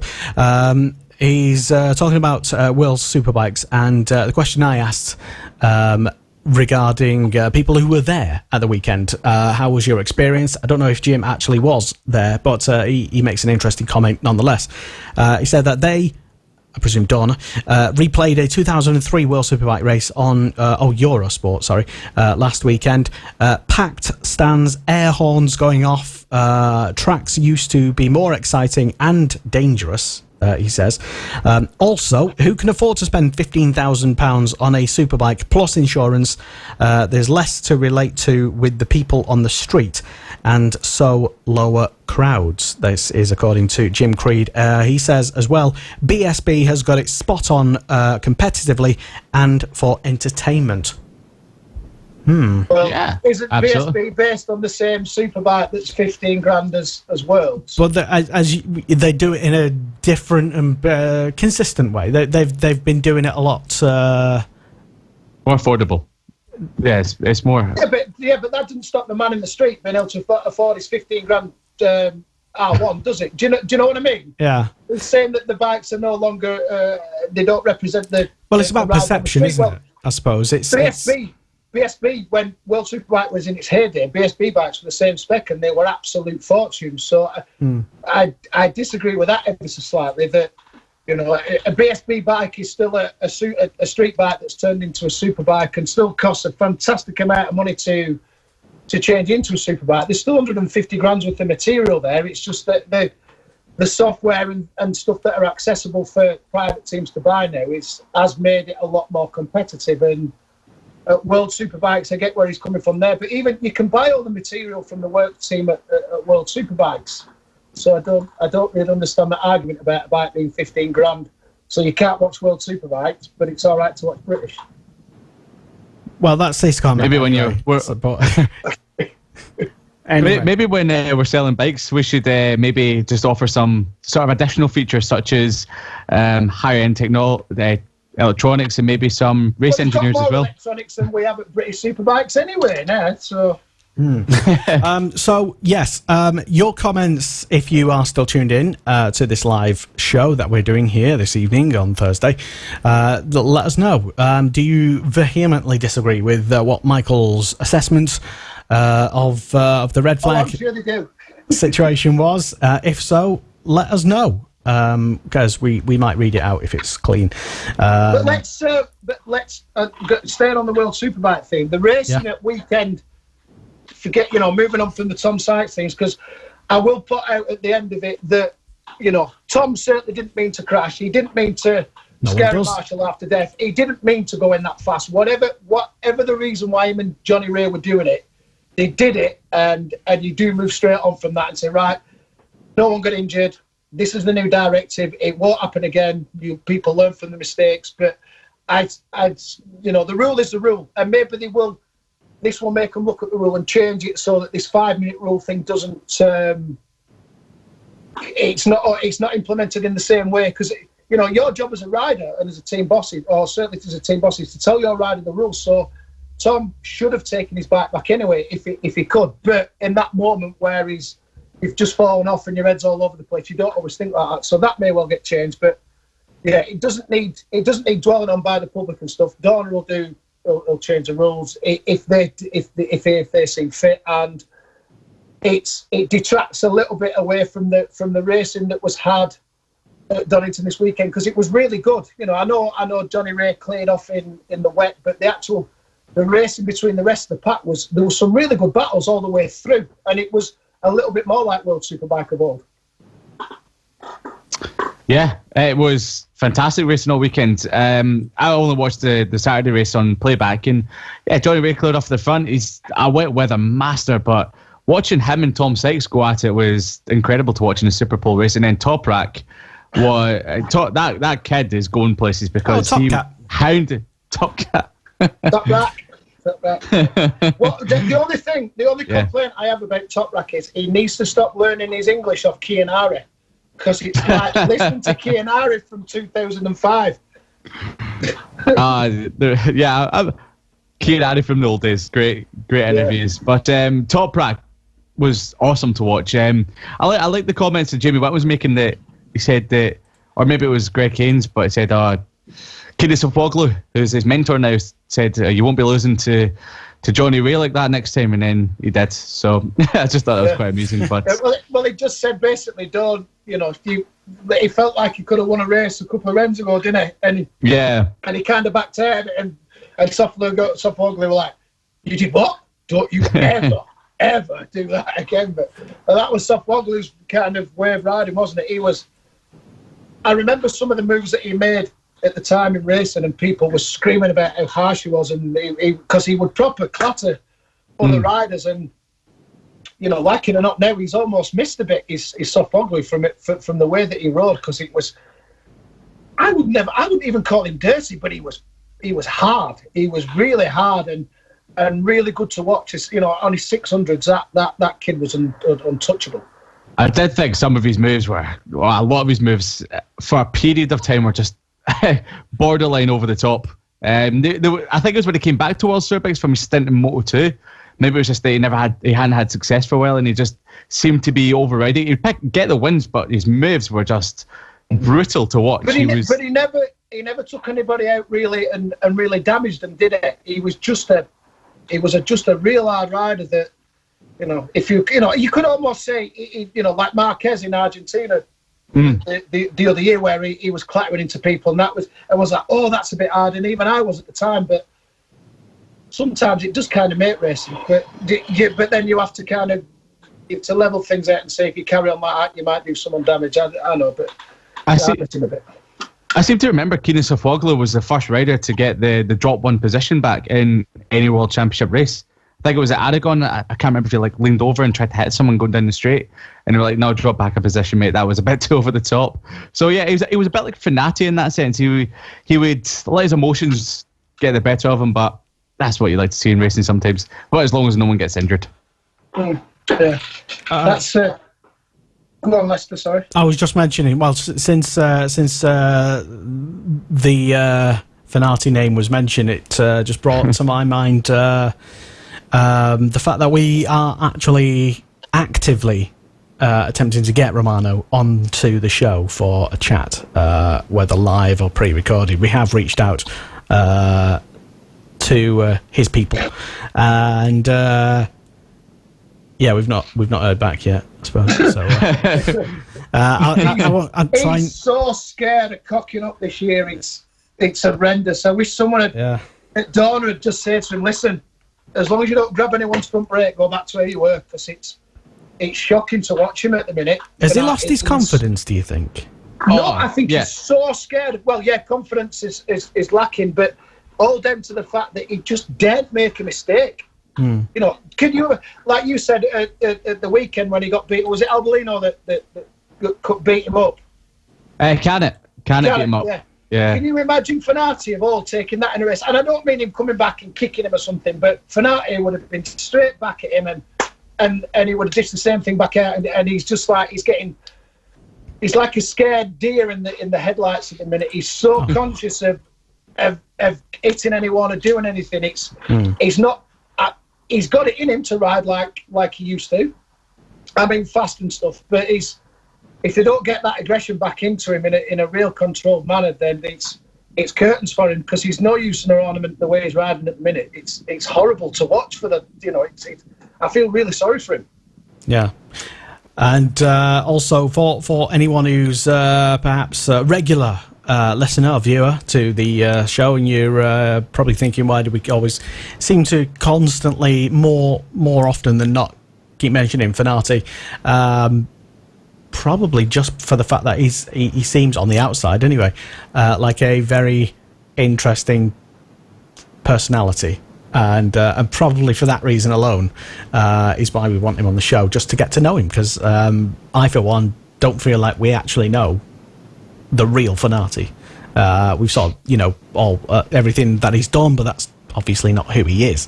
If we get him on the show and he turns out to be a bit of a boring sod, then so be it. At least we'll we'll know then, won't we? But we're not going to ask him if he watches Love Island, are we? I think that's more of a question for Iannone, I think, to be honest, because he definitely does. Anyway, no. One of my guys that's going to sponsor me if I do something again next year, and he's a sponsor in the British Superbike Championship now, his brother was on that bloody programme the other week. Oh. Care to elaborate? He messaged me and went, get on Love Island, my brother's on. I was like, you can get is what you can. I don't care if Queen Mother's on there. I still ain't watching that claptrap. Yeah, I was. Oh, man. So when are you going on it then? Me? Yeah. It's basically, your Facebook feed is basically like an audition, isn't it? I went to go and see Noel Gallagher the other week at Eaton Park, the weekend of Park Life, and I was walking through the crowd, and some Manchester boy went, "Shouldn't you be on Love Island right now?" Well, shut up, you crowd. No. I'm far too old, I'm far too boring, and I'm far too grumpy to put with a load of dickheads on an island, basically. No, it's... Yeah. I may look like one on my Facebook. I agree with you, Lester, but no, I honestly did. I'd been giving everyone thick ears after 10 minutes. What's the northern equivalent of like Love Island? It's sort of like, I don't know, Chippy Corner or something? I don't know. I don't know. A disco down at Social Club on a Saturday night where it's £1.20 a pint. Yeah, and it's pissing down with rain, and the best you can do for it. Yeah, basically, and you have pie and peas on the way home or something. But anyway, still better than Love Island. Anyway, so for some reason we got to that from talking about World Superbikes. Going back to World Superbikes briefly, because there is a couple of other bits of news. Liam, we'll bring you. Tell us more. What do we need to know? Well, watch this space basically for Ducati and Bautista renewing their contract for 2020. There's been speculation that Bautista might be in frame for a Ducati seat in MotoGP. That was if Petrucci didn't live up to what Ducati hoped. They could have been moving back over to MotoGP if Miller took his position in the Factory Ducati squads. But now that everyone's been re-signed, Petrucci's staying at the Factory Ducati, Miller's going to stay at Pramac, it's only inevitable that Bautista will stay at Ducati and World Superbikes. But he believes that Ducati won't do well this weekend. He just believes that the bike. I can't believe I've just done that. I can't believe I've just done that. Oh, you know what? I'm done for the night. Yeah, I don't even belong in this show anymore. He believes the bike won't do well this weekend. It's a bike that doesn't suit the circuit, which is a bit weird because Chaz Davies has won on obviously it was a V-twin back then, but he's won with Ducati before. And there's going to be a wild card this weekend. American JD Beach, the 27-year-old who was the 2008 Red Bull Rookies champion. I've heard of him. And yeah, he's been over in the States racing in Moto America. Where I think was the Super Sport champion a couple of seasons ago, or maybe last season. But he beat Lewis Salom by 4 points in 2008. So yeah, he'll be competing in his first World Superbike race, or he's going to be doing that alongside Moto America. So he's got 5 races coming up this weekend. So 3 on Sunday, 2 on Saturday. So that's going to be a long day or long weekend for him. But yeah, he's a good rider. I'd definitely keep an eye on him. And just talking about Eugene Laverty, has missed a lot of races recently. Tried it at Donington Park to see if he could ride. He couldn't, so he withdrew from that. But he's going to be trying to ride again this weekend with a Go 11 Ducati team. So fingers crossed, Eugene Laverty can stay out of trouble, keep himself from gaining any injuries, because I just feel like he's one of those guys that seems to be picking up injuries left, right, and centre at the moment. So he'll be back this weekend. And just want to give a great mention to Peter Hickman, who got a great performance at World Superbikes at Donington last weekend. Kind of went under the radar a little bit after all the controversy on Sunday, but picked up 14 points, qualified 4th in qualifying, which was an amazing achievement for a guy that basically went to the TT, raced at BSB, and went to the World Superbikes all in the space of a few weeks. And is the current Rider of the Year 2018 in the Motorsport Awards as well, Peter Hickman. So doesn't surprise me that he did well. What are you moaning about now? What? Oh, just everyone. Peter Hickman this, Peter Hickman bloody that. Well, he's the rider of last year. Oh yeah, he's great. The only good thing about Peter Hickman is his missus, Natalie. No, she's all right. No. He's. Good evening, Pete, if you tuned in. And he deserves all the accolade he's getting. I really hate to say it. But yeah, he's flying. And the only reason why I don't think he'd kind of been tuned for a World Superbike ride in the future is just purely because of his sides. And I think that they would have to try and, the Isle of Man TT are going to want to keep him there. So I'm quite sure there'd be too many contractual differences for him to be able to go there full time. But Bautista staying with Ducati for next year. They've got Carol Abraham has got a 2-year deal with Aventia, so he's staying there for next season. That contract runs out, so if you're Ducati with Bautista, you dangle that carrot straight away. You win the title for this year or you don't, and win it next year, you go straight back into MotoGP on a 2020 Ducati with Aventia. We'll put you back in the team and we'll give you a bit of factory support. So that will be Ducati's carrot dangling stick to Bautista. It won't be going back, like you say, at the end of this year. But Ducati do have something in their armoury to say, you perform and we can get you back there. Is Rabat going to come and take Leon's seat next year? Maybe not. That always depends on, if they go ahead and win the Suzuka 8 Hour, especially with the team that's going to the Suzuka 8 Hour this year, which is the World Superbike team. If him and Johnny Ray go and win that, KRT may well say, listen, it's up to you guys if you want to keep him or not. But I think Dorna will personally be pushing to get another Spanish rider in the championship. So you think maybe Haslam could be out of the door with that current team? Well, he was only ever on a 1-year deal, and they were trying to get, the idea was to just put him there for a year to get Top Rack ready for the factory team. But there's just too many differences now with Monster and Red Bull that Top Rack's not going to be able to go there. So they're just going to run a third factory bike with the Pacetti team. So that saved Leon Haslam's seat to a point because he could have stayed there. But it's now a Dorna issue. Dorna will not want to lose Tito Rabat and his money. And there is not a seat for him in MotoGP next year. They will want to bring a Moto2 rider into MotoGP, so he is not going to be in MotoGP next year. So what do? Rabat, Tito, you come and ride for the Factory KRT team, the best team that's in World Superbikes. It just makes sense, doesn't it? The other name that's been bandied about recently is Javi Vierge, the teammate to Alex Marquez over in Mark VDS in Moto2. He's been linked with that seat recently as well. It's probably not been in the public eye as much as maybe Tito or Toprak in the past, but that Vierge, who's only 22 at the moment, that would be a fast young Spanish rider he's had a difficult season this year, but before that he's been absolutely brilliant on the Mistral Tech 3 bike a couple of years ago in Moto2. He was outstanding on that, so he would be great on that bike. As you said, maybe Dorna want to take Tito Rabat over there and put him on the Kawasaki, but Vierge would be my pick for someone that would be a great World Superbike racer and a top Spanish rider to push Johnny Ray and Bautista. I'm not sure about where we'll get put, but he's a very underrated, fantastically good rider. Who's that? Kid? Yeah, he's shown some signs, especially on the Tech 3 bike, like you say, on the Mistral bike. He showed some signs of brilliance on that, which was he deserves more of a chance. And for whatever reason, why it's not working in the VDS team this year, I don't know. Whether he's feeling too much pressure because he's supposed to be on the best bike within that championship, I don't know. But yeah, I agree. He deserves to be put somewhere, definitely. Yeah. Interesting. Do we need more Spaniards knocking about in Dorna? It doesn't matter, does it? Because Dorna is a Spanish company. So that's what I mean. It's going to happen. It's going to happen. They are going to. Yeah. But also, I don't think it wouldn't matter if Tito Rabat was from West India. The fact is that kid and his family have put so much money into motorsport and still have so much money to put in. Why would Dorna not encourage a team over in World Superbikes to take him?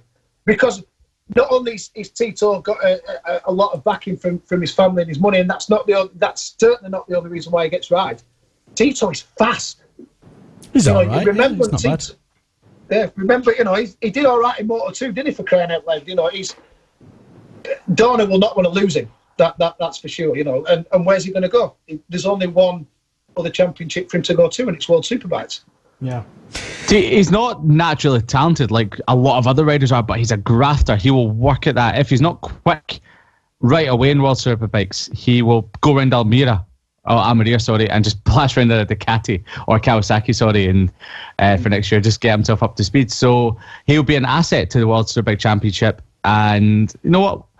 I think a lot of people say there's too many Brits in World Superbikes, which is a fair argument, but it's not just there's too many Brits. There's just not enough spaces on the grid. I think in Donington it was 17 bikes on the grid, which is dire for a championship of world level. Which getting more riders over there, lots more world class riders, world champions in the past would be great. Not quantity. Well, Tito Rabat's a quality rider. Where's the quality? Where's the quality? You've got. The worst part is at the minute, especially with Leon Camier not being there, you've got Honda that have got Keogh there to do a job, and anyone that argues and says Keogh shouldn't be there needs to shut up. Keogh's been put there to do his job, and that is develop everything that Honda are working on for next year. Keogh is not there to finish even in the top 15. He's there to basically finish races and nothing else, and collect all this data and be the robot that he is and tell them what's going on. They're developing their bike for next year still that's due out in kind of November. It is time. If World Superbikes wants to progress and get crowds like BSB and MotoGP, is it time that they stop messing around with, right, your electronics are only allowed to be worth so much, but you can use Morelli, Cosworth, you can use the Motec, etc., etc. Just make it a championship where I don't know if one electronics would suit it, but they do need to come up with something. There were ways around the rules when they brought it in, where Morelli, you're not allowed to spend, I think, is it more than €10,000 or something ridiculous. So the Ducati MotoGP team, when they were finished with their electronics, gave it to the World Superbike team. There's too many. That's what I'm getting at. There's too many loopholes about the way that it's run. It needs to be concrete. then everything's a little bit more of a level playing field, and then you might see more teams coming into it. Well, they do seem to still be. I mean, it's a lot of people have praised the changes that they've introduced in the last couple of years, but they do seem to still be, and I don't mean this disrespectfully, but still finding their feet.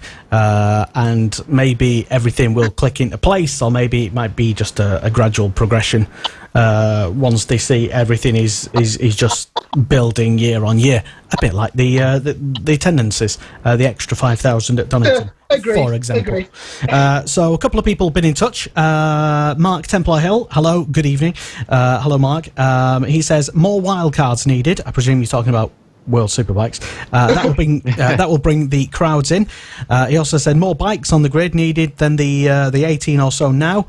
To Deakin James, who's also tuned in. Hello. Graham Irwin, get spot for Kawasaki Factory Super Sport 300. He says that's how he wrote it, so I didn't misread that, sorry. Also, Mark's been back on and said Tom Sykes only got penalised. This is going back to the what we were talking about earlier. Tom Sykes only got penalised because he came off. If he had stayed on, he wouldn't have. Which goes back to what I was saying, that maybe he should have got penalised because he was riding and putting other people's lives in danger. Different point, and that's... That goes back to my point, doesn't it? That he shouldn't have been... He didn't get penalised at all. Tom Sykes did not get penalised. Let's get that very clear.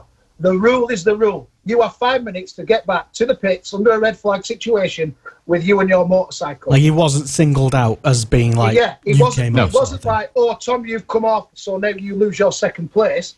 It is a rule. What should have happened was him and Johnny Ray should have then been penalised, if that makes sense, if I'm saying that right, for dangerous riding, basically. You know,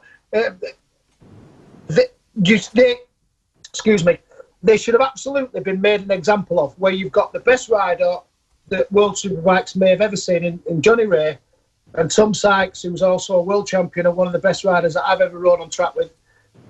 Doing what they did shows, again, that like this, you know, it doesn't set a good example, does it? You know, they should have been penalised for their actions, but Tom wasn't penalised for his actions. Tom was, so what happened with Tom was a rule. He was never penalised. So the public need to understand that.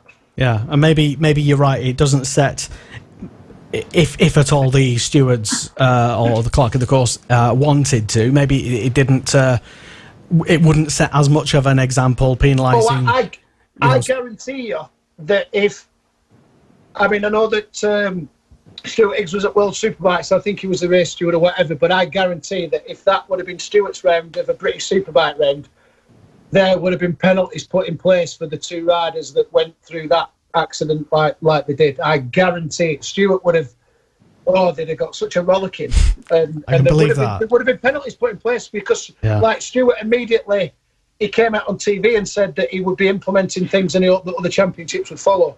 Stuart won't stand for things like that. And sometimes you need that headmaster, school teacher type mentality within a race director to say, guys, you can't dick around like that. It's, you're going to cause mischief. And, I guarantee at BSB, there would have been penalties put in place straight away.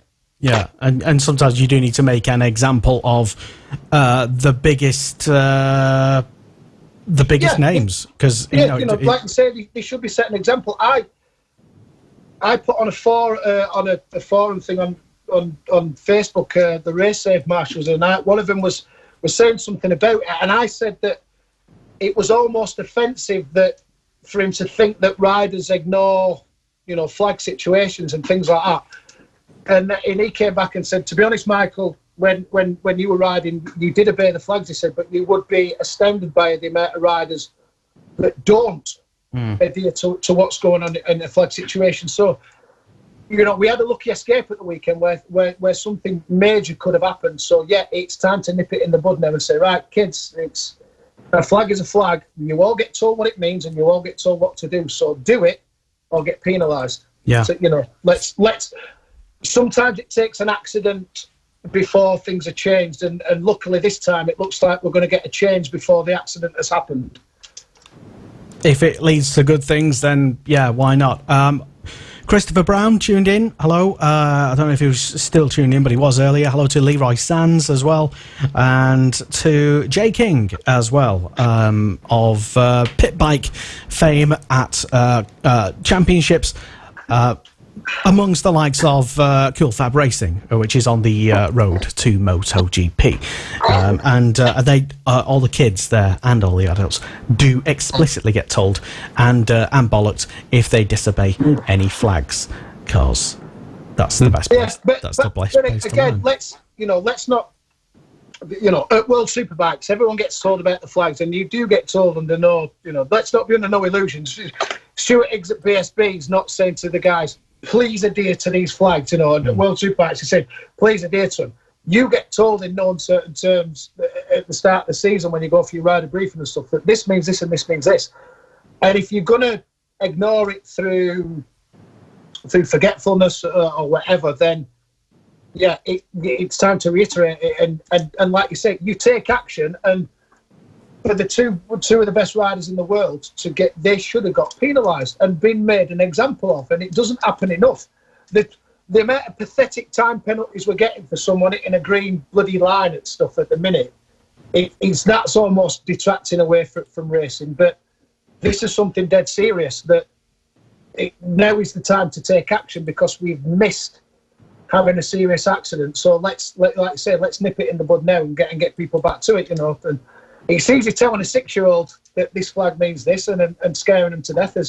But when you've got someone like Johnny Ray and Tom Sachs dicking about, sometimes they do forget. So, make an example. Yeah. Just quickly before we move on to other things like BSB, there's Liam. You've compiled a couple of stats regarding World Superbikes and stuff. I forgot about them. Yeah. Yeah. Because I know you're pretty sharp on your old stats, aren't you, sir? Not so much this week. So basically, talking Laguna Seca this weekend, that's what I pointed out. Michael, amazing points there about the red flags, because, yeah, great to watch, great to listen to. But, 15 different race winners at Laguna Seca from the past 32 races. And 5 of them will be on the grid this weekend. Sykes, Ray, Davies, Laverty, and Melandri. And Britain could obtain 250 wins in World Superbikes this weekend, and they're 248 right now. So if they win race 1 and the Super Pole race, or if they don't, basically I've just won 2 races this weekend. If Ray wins 2 races, yeah. Ray, yeah. Tom Sykes, not Alvaro Bautista. If you've never watched the World Superbikes before, those are some names to look out for. 250 wins, which is amazing for the championship that's been going around for 32 years now. So yeah, Britain have always been at the forefront of World Superbikes, and Chaz Davies will be making his 200th race this weekend in the Super Pole race, so race number 2 of the 3 this weekend. And no surprise, who's got the most wins and podiums around Laguna Seca? It's Ducati. 13 race wins, 41 pole positions, not pole positions, podiums, sorry. And Kawasaki is next up on 9. So some great stats there. And I've got 22 podiums for Kawasaki as well. So some stats just to throw out there. I know it can be boring for some people, but it's who doesn't like a good stat? That's what I love a good stat. Yeah, stats are always fun for me. It's a 250 one. I quite like. 250 race wins by Great Britain potentially at the weekend. So you know that'll go down well in America, and there'll be lots of partying going on. Yeah, exactly. And all that sort of stuff. Yeah, all that jazz. Right, so we are perilously approaching the end of the show, but we still have to talk about BSB because we need an update on Keith Farmer. What's going on? Keith Farmer has just been posting regular updates of himself being at hospital, checking out his skin graft. Everything is looking okay at the moment. Has he been discharged though? Because I saw him on one picture. He was saying he was on his way home or down south or wherever. Yeah, I believe he has. I just had his discharged Instagram yesterday, didn't he? Keith Farmer, give me 2 seconds. I had his Instagram up and it just taken me off it. I think he did get discharged yesterday. Or maybe a I was couple of flicking through, I think it was Facebook or wherever it was, and I saw something briefly on my feed, and I thought, oh, well, that's good. And I just remember thinking. So it was just in the back of my mind. But Yep, 2 days ago, he got back home. So he posted an Instagram picture of himself just being in his living room. So, he's back on the mend, which is great. He had to get some skin grafts. Was looking amazing in qualifying at Knockhill. And it was unfortunately in horrible conditions. It was rained off for 2 hours. We should have went ahead at 4 o'clock. The qualifying started at 6. 40-minute qualifying session. Keith Farmer was trading fastest laps. He was second when he came off, and unfortunately done himself a lot of damage. And then his teammate in race 1 the next day, Christian Eden, done himself damage as well. So Tycho BMW, a lot of mischief. Walking, or I wouldn't say walking away, they were stretchered away from Knockhill in a lot of pain. But good thing is for Christian Eden, it looks like he'll be back or is targeting coming back for Snetterton. So it's great that one of them will be back, and fingers crossed Keith Farmer can get back as soon as possible. And also regarding Snetterton, which is the next BSB round, not this weekend but next weekend, in case you were wondering. It's the return, we sincerely hope, of Mr. Danny Kent. Yeah, Danny Kent back, the bad boy missing in action. I wouldn't say he's a bad boy, is he really? No, he's, but yeah, it's going to be good to see Danny Kent back on MV Augusta. Yeah. So. Yeah, it's the Tycho thing. I think Christian Eden's going to try and ride at Snetterton, so I believe. That's not confirmed in any way. It's just what I've heard. Would that be just a bit of a shakedown, or just to see if he's... To be fair, Christian Eden's he's a tough little bugger, and it was it more? It wasn't a fracture. It was more of a fracture rather than a bit. I don't really know the ins and outs of it, but I believe he's going to try and ride at Snetterton. Whether they just use Christian at Snetterton, I don't think they're going to move Andy Reid up. I think they're going to keep him where he is, because he's showing signs of form on the BMW. I think they're going to want him to concentrate on the Superstock this year. So might be just a one-rider team at Snetterton, and Christian will do his best. But they are going to have to find a replacement for Keith. There's no two ways about it. The MV Augusta side of things, Danny's due to...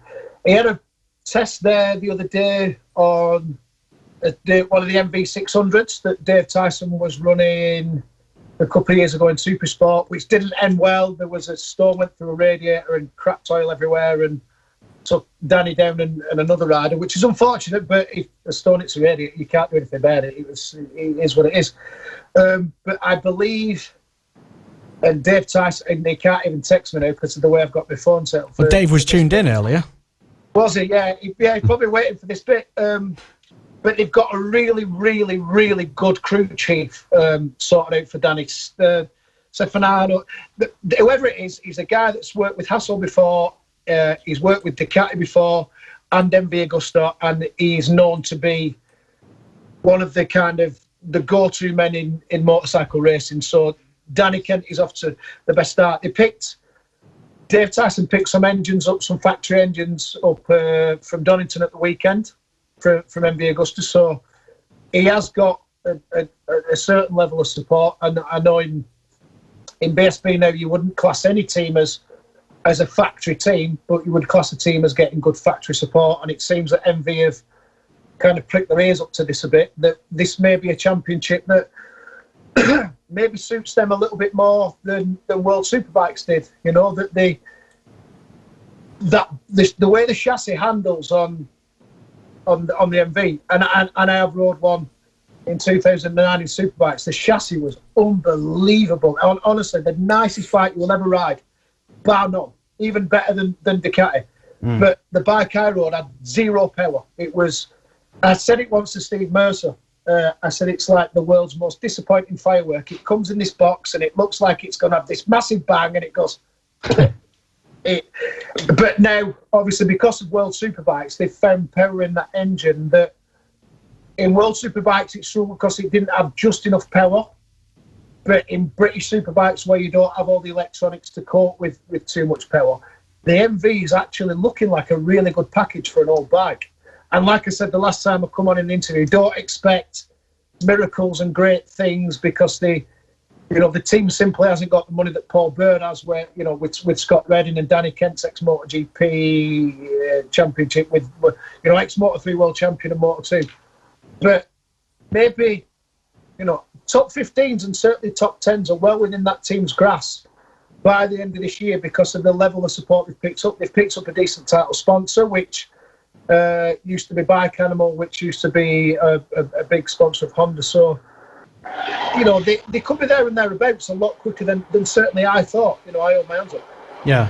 Well, we will, I suppose, monitor Danny's progress and the team's progress.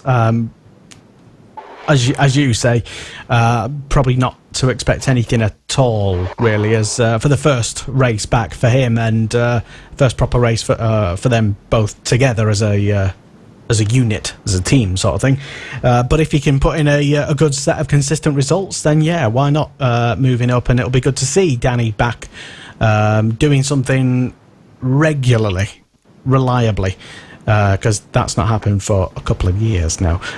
We would like to get Danny on the show, by the way. We have reached out to him somewhere, somehow. It'd be good to just have a chat with him. If Dave's not listening now, I'll message him after the show and tell him that you want to get him. Dave and Danny will come on the show. Maybe straight after Snetterton, I'll speak to him straight after and see if we can arrange that. Sorted. Awesome. I'll task you with that job then. So if it doesn't happen, we'll blame you. Hello to Michael Randalls, sorry, Matthew Randalls.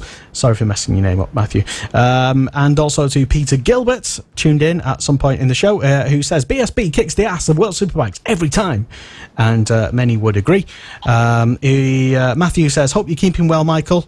Can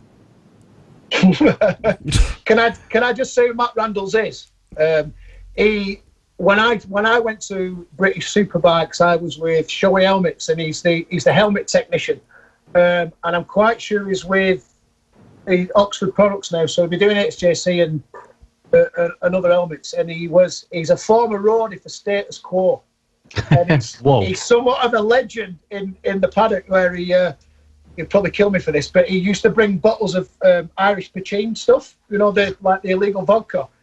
And is that why he's a legend? Saturday, Matt would be fantastic. He'd be like, but then on a Sunday morning, you go around to pick your helmet up, and there'd just be this carcass in a corner of a man like, are you all right? Like, no, Michael, I'm no well. Crazy Scottish man, but an absolute legend. That wasn't a half bad Scottish accent. Yeah, well, if you kept that on when you came up here, everyone would be thinking you're Scottish. So you're, yeah. I had a Scottish girlfriend. She was wonderful. She was all right. Ah, there we go. There you go. Teaching you well. Yeah. So hello, if you tuned in anyway. By the way, let's get back to BSB. One thing I would like to touch upon from the Knockhill weekend. Great weekend, awful weather, which no one can help. But speaking to a lot of fans. There needs to be more entertainment. I know Knockhill have been doing a great job over the years, improving the circuit, improving the facilities, but maybe the entertainment side is lacking a little bit. They've got a great DJ that comes into the clubhouse every weekend, but with like some bands. You've got you've got bikes. You can toss the Kyber on the evening. Yeah, but we don't have to toss the Kyber. Come on. Caber. But no, you got like haggis throwing and stuff, and all that. Whatever. I don't know what BSB event you've been to in Scotland, Leicester, but that's not even close. But I mean that entertainment could do well. I just remember years ago they were trying to set up stunt events. There was live bands on. It'd be great to get some of that back. I know Scottish weather could be very unpredictable, but maybe even in a tent or something we could get not stunt riders, but of course some sort of live bands on the go, because it's something that sort of lacks on a Friday night, Saturday night, and it just sort of builds more enthusiasm for the weekend as a whole. But apart from that, Knockhill, they've done an awesome job. Yeah, the Proclaimers live in 2020 at BSB Knockhill. There you go. Come on. Simple minds. Let's make that happen. I will come back to Knockhill for that if I'm not riding. But didn't it absolutely silence the critics that have been saying all year, as soon as Scott came from MotoGP, like, wait till he gets to the likes of Knockhill where he's going to struggle his brains off. And I mean, he openly admitted himself that Alton Park scared him to death, and he was happy with his 2 top 6 finishes. I think the next Alton Park round, Scott will not be in 6th place. He'll be on the podium if not winning. But it made me laugh all the time that people say, wait till he gets to Knockhill, he's going to struggle. A proper circuit. How could you struggle to go to Knockhill, being a world-class racer, where if you've never been there before in your life and you've never rode British circuits like Scott hasn't, it's the one track where you're going to do more laps in practice and racing over a weekend than any other circuit in the country because the lap is so short. It only takes you 30 laps to get up to speed at Knockhill for a dumbass like me. So for someone as fast as Scott, I really never saw where people were coming from saying he's going to struggle. It's up down. There's a few elevation changes. There's one blind crest. There's that going into the cowshed, that right hand is ace, and then the left hander coming out. I don't know what it's called, going into the hairpin, and that's Knockhill. And it still holds a place in pretty much most races' hearts that's ever been there because it is for such a short lap. It's a great track to ride, and I never thought for 1 second he won't get on with it.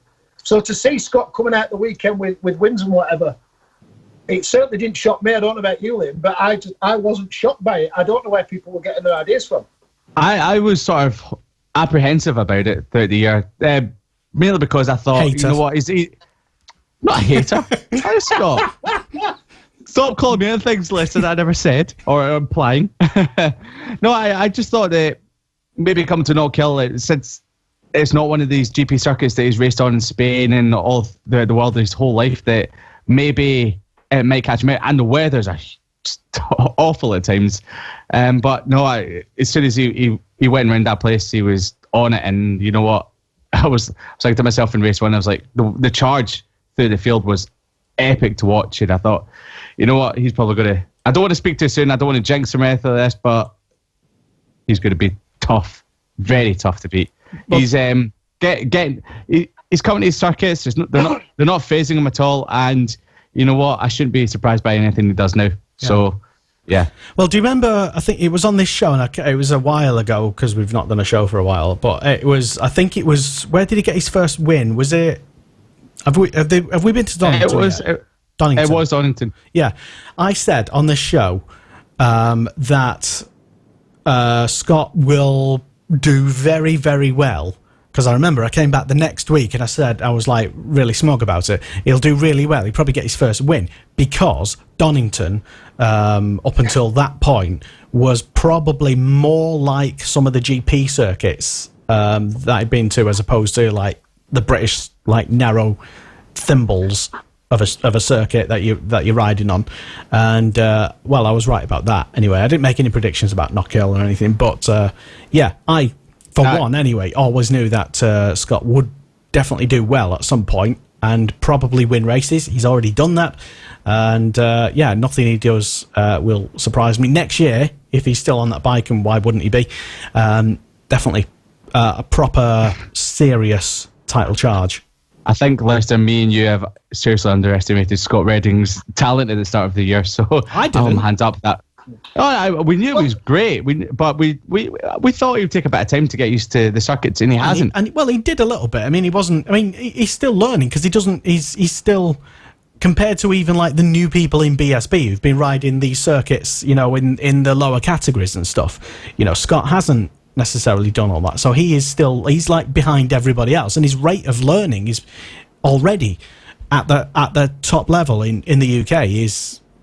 You'd have to say it's phenomenal. Oh, absolutely is. He did mention in Knockhill that himself and Buchan won races, and they're quite tall riders. He said that possibly that him being tall and Danny Buchan being tall are what has helped them maybe muscle the bike around such a small circuit like Knockhill. Maybe he was just trying to make everyone else feel a little bit better about it, but he's definitely, in my opinion, the one to beat now this year. I'll say this in controversy again, and Paul Bird's team might all pipe up and say, shut up if you don't know what you're bloody talking about. But I believe that Birdie, in his infinite wisdom, he thought that Scott would maybe take a little bit more time to get used to the UK circuit. So he covered all his bets by getting Josh Brooks in, that we know that can develop a bike and win instantly on a bike. Take all the pressure off Scott, give him a year to learn the British tracks, and almost certainly, and that's what I will say, almost certainly win the title next year. But again, I didn't think Scott would struggle at Knockhill, because I just know how many laps you get them there. And Scott is a world-class rider that's won Moto2 races. He's won in Moto3. He's podiumed in MotoGP. You cannot be that good and not go around Knockhill and be fast. When he goes to Snetterton, if he gels with the place straight away, you won't see Scott for dust. But the new Snetterton circuit, that 300, is just, well, for me, I don't like it, and I think it's a pig of a circuit. It's not that new, really, is it? It's been around for a while now. Well, it is for me, because I've only rode it a couple of times, because I'm normally on my arse in hospital, aren't I? But if he doesn't get on with it, then people will be going back to we did say he struggled at circuits, but he will dominate at Snetterton. Yeah, you heard it here first. What I'm trying to get is, I think Scott's come on a lot quicker than a lot of people give him credit for. But Knockhill was certainly a place that he was never going to struggle at in my eyes. And you said, do you put him down as a title contender now this year, Liam? And Leicester, do you think he could win it? Because I do. Oh yeah, absolutely. After watching him ride through the pack in Knockhill, with ease, and finish second behind Buchan, and then dominate race 2. He's, in my eyes, he's got it. I mean, at the start of the season, there was a bit of with so many of the big names not being around.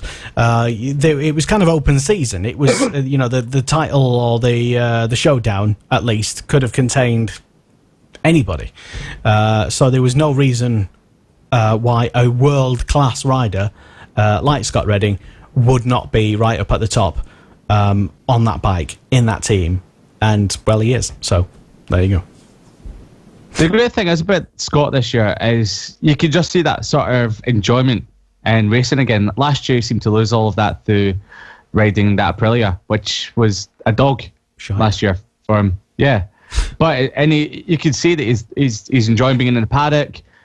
He loves racing these British circuits, and he just seems to have got that enjoyment back, which, as Michael knows better than me or you, Lester, is that it can help you find even more speed in any bike. Absolutely, yeah, I mean, make no mistake, that Aprilia has done more riders than it's made. Knowing Sam Lowes personally, and the way that he was treated by the Aprilia guys, and he's absolutely, in their eyes, that bike should be winning.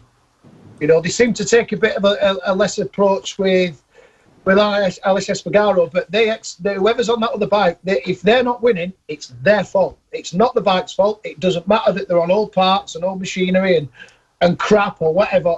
It's your fault. And Scott on Instagram, he's a fantastic character, but when you spend 12 months in a team that are classing you as a factory rider and saying you should be doing this with this bike, you should be doing that, and Scott's going, I can't because it won't let me do it. It will not let me do it. And they're going, well, that's the setting, and that's how it is. So it's you.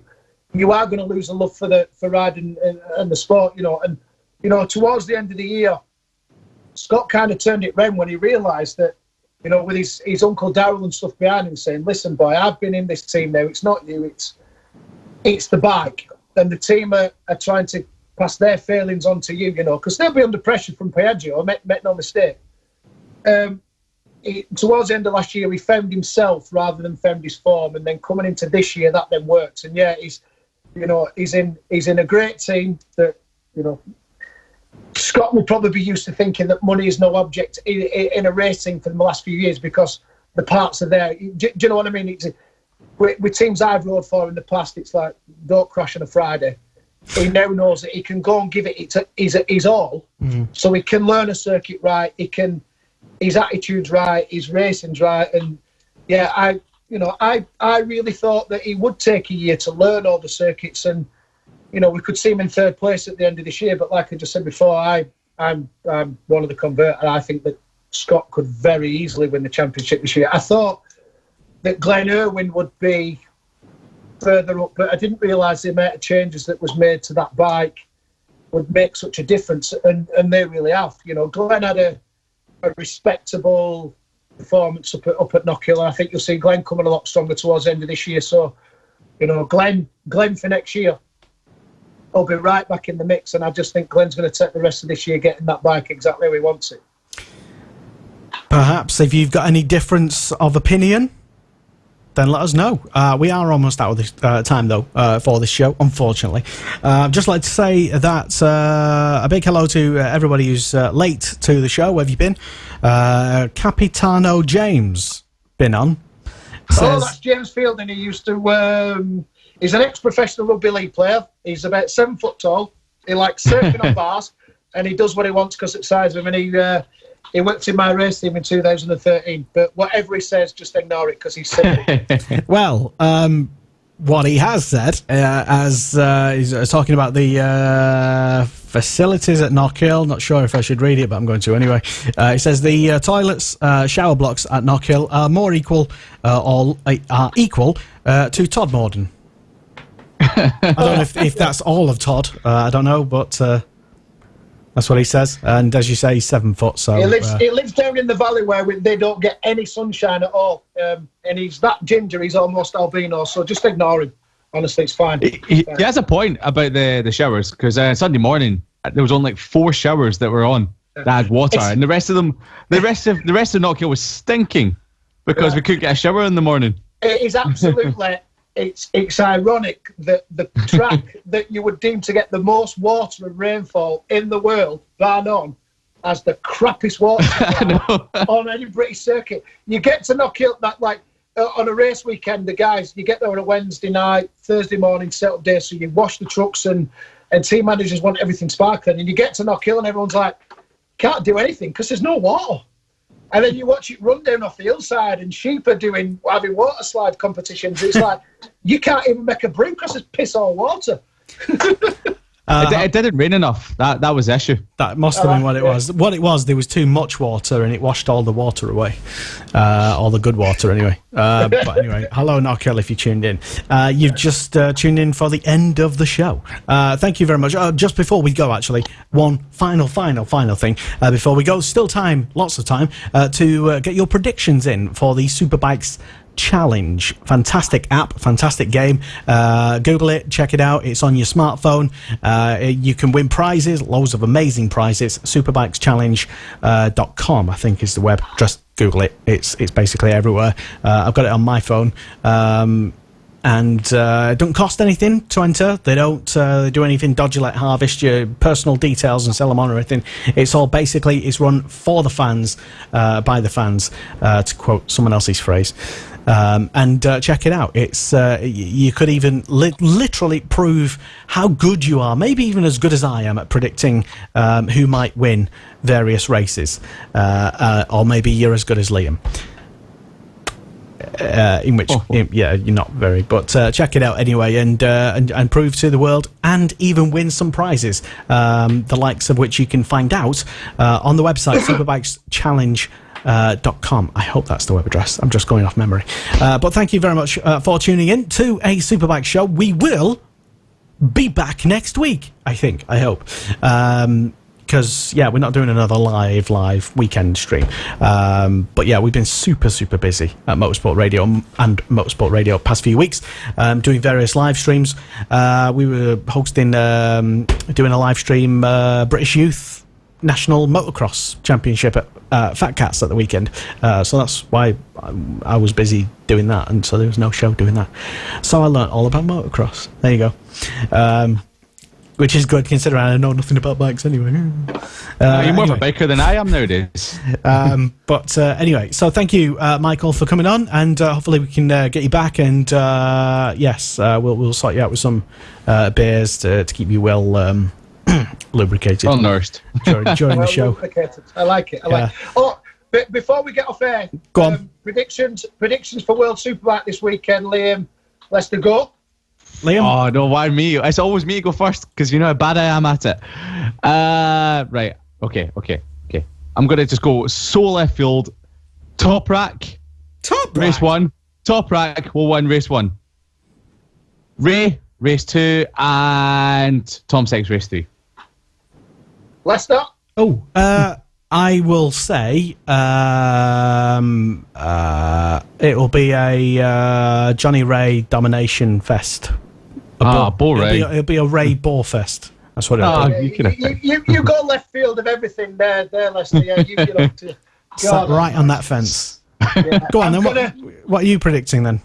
I'm going to go in no relative order, but I'm going to go Tom Sykes will win one. I agree with Liam that Top Rack will probably win one. And I have got a sneaky suspicion, and I'm throwing it out there because it's a prediction, but I think Leon Haslam might go a lot better than people think. I'm not going to say a win, but I think that Leon This sounds a lot like what Kiko used to do and just name it like a ton of names without saying anything. Well, there's 3 races, and I'm going to predict 3 winners. Johnny Ray, Tom Sykes, Leon Haslam. In no particular order of the race weekend. Okay, then. Well, unfortunately, you're both completely wrong because it will be a Johnny Ray Bore Fest. And, Melandri might win all 3. Just to go, you know what? There we go. We can do some proper raiding now that I've announced my retirement. Maybe. But you will, I suppose we can all come back and find out which of my predictions was right on next week's show. That is it. Thank you very much for tuning in. Thank you, Liam, for coming on. Thank you, Michael, for coming on. And, we'll be back next Thursday, live at 8 on Motorsport Radio.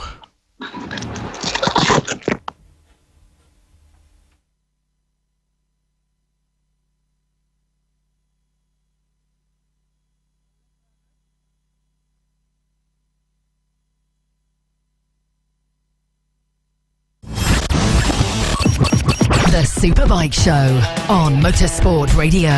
Hey everyone, Bradley Smith. Hi guys, I'm Danny Buchan. I am Tom Sykes. This is Motorsport Radio.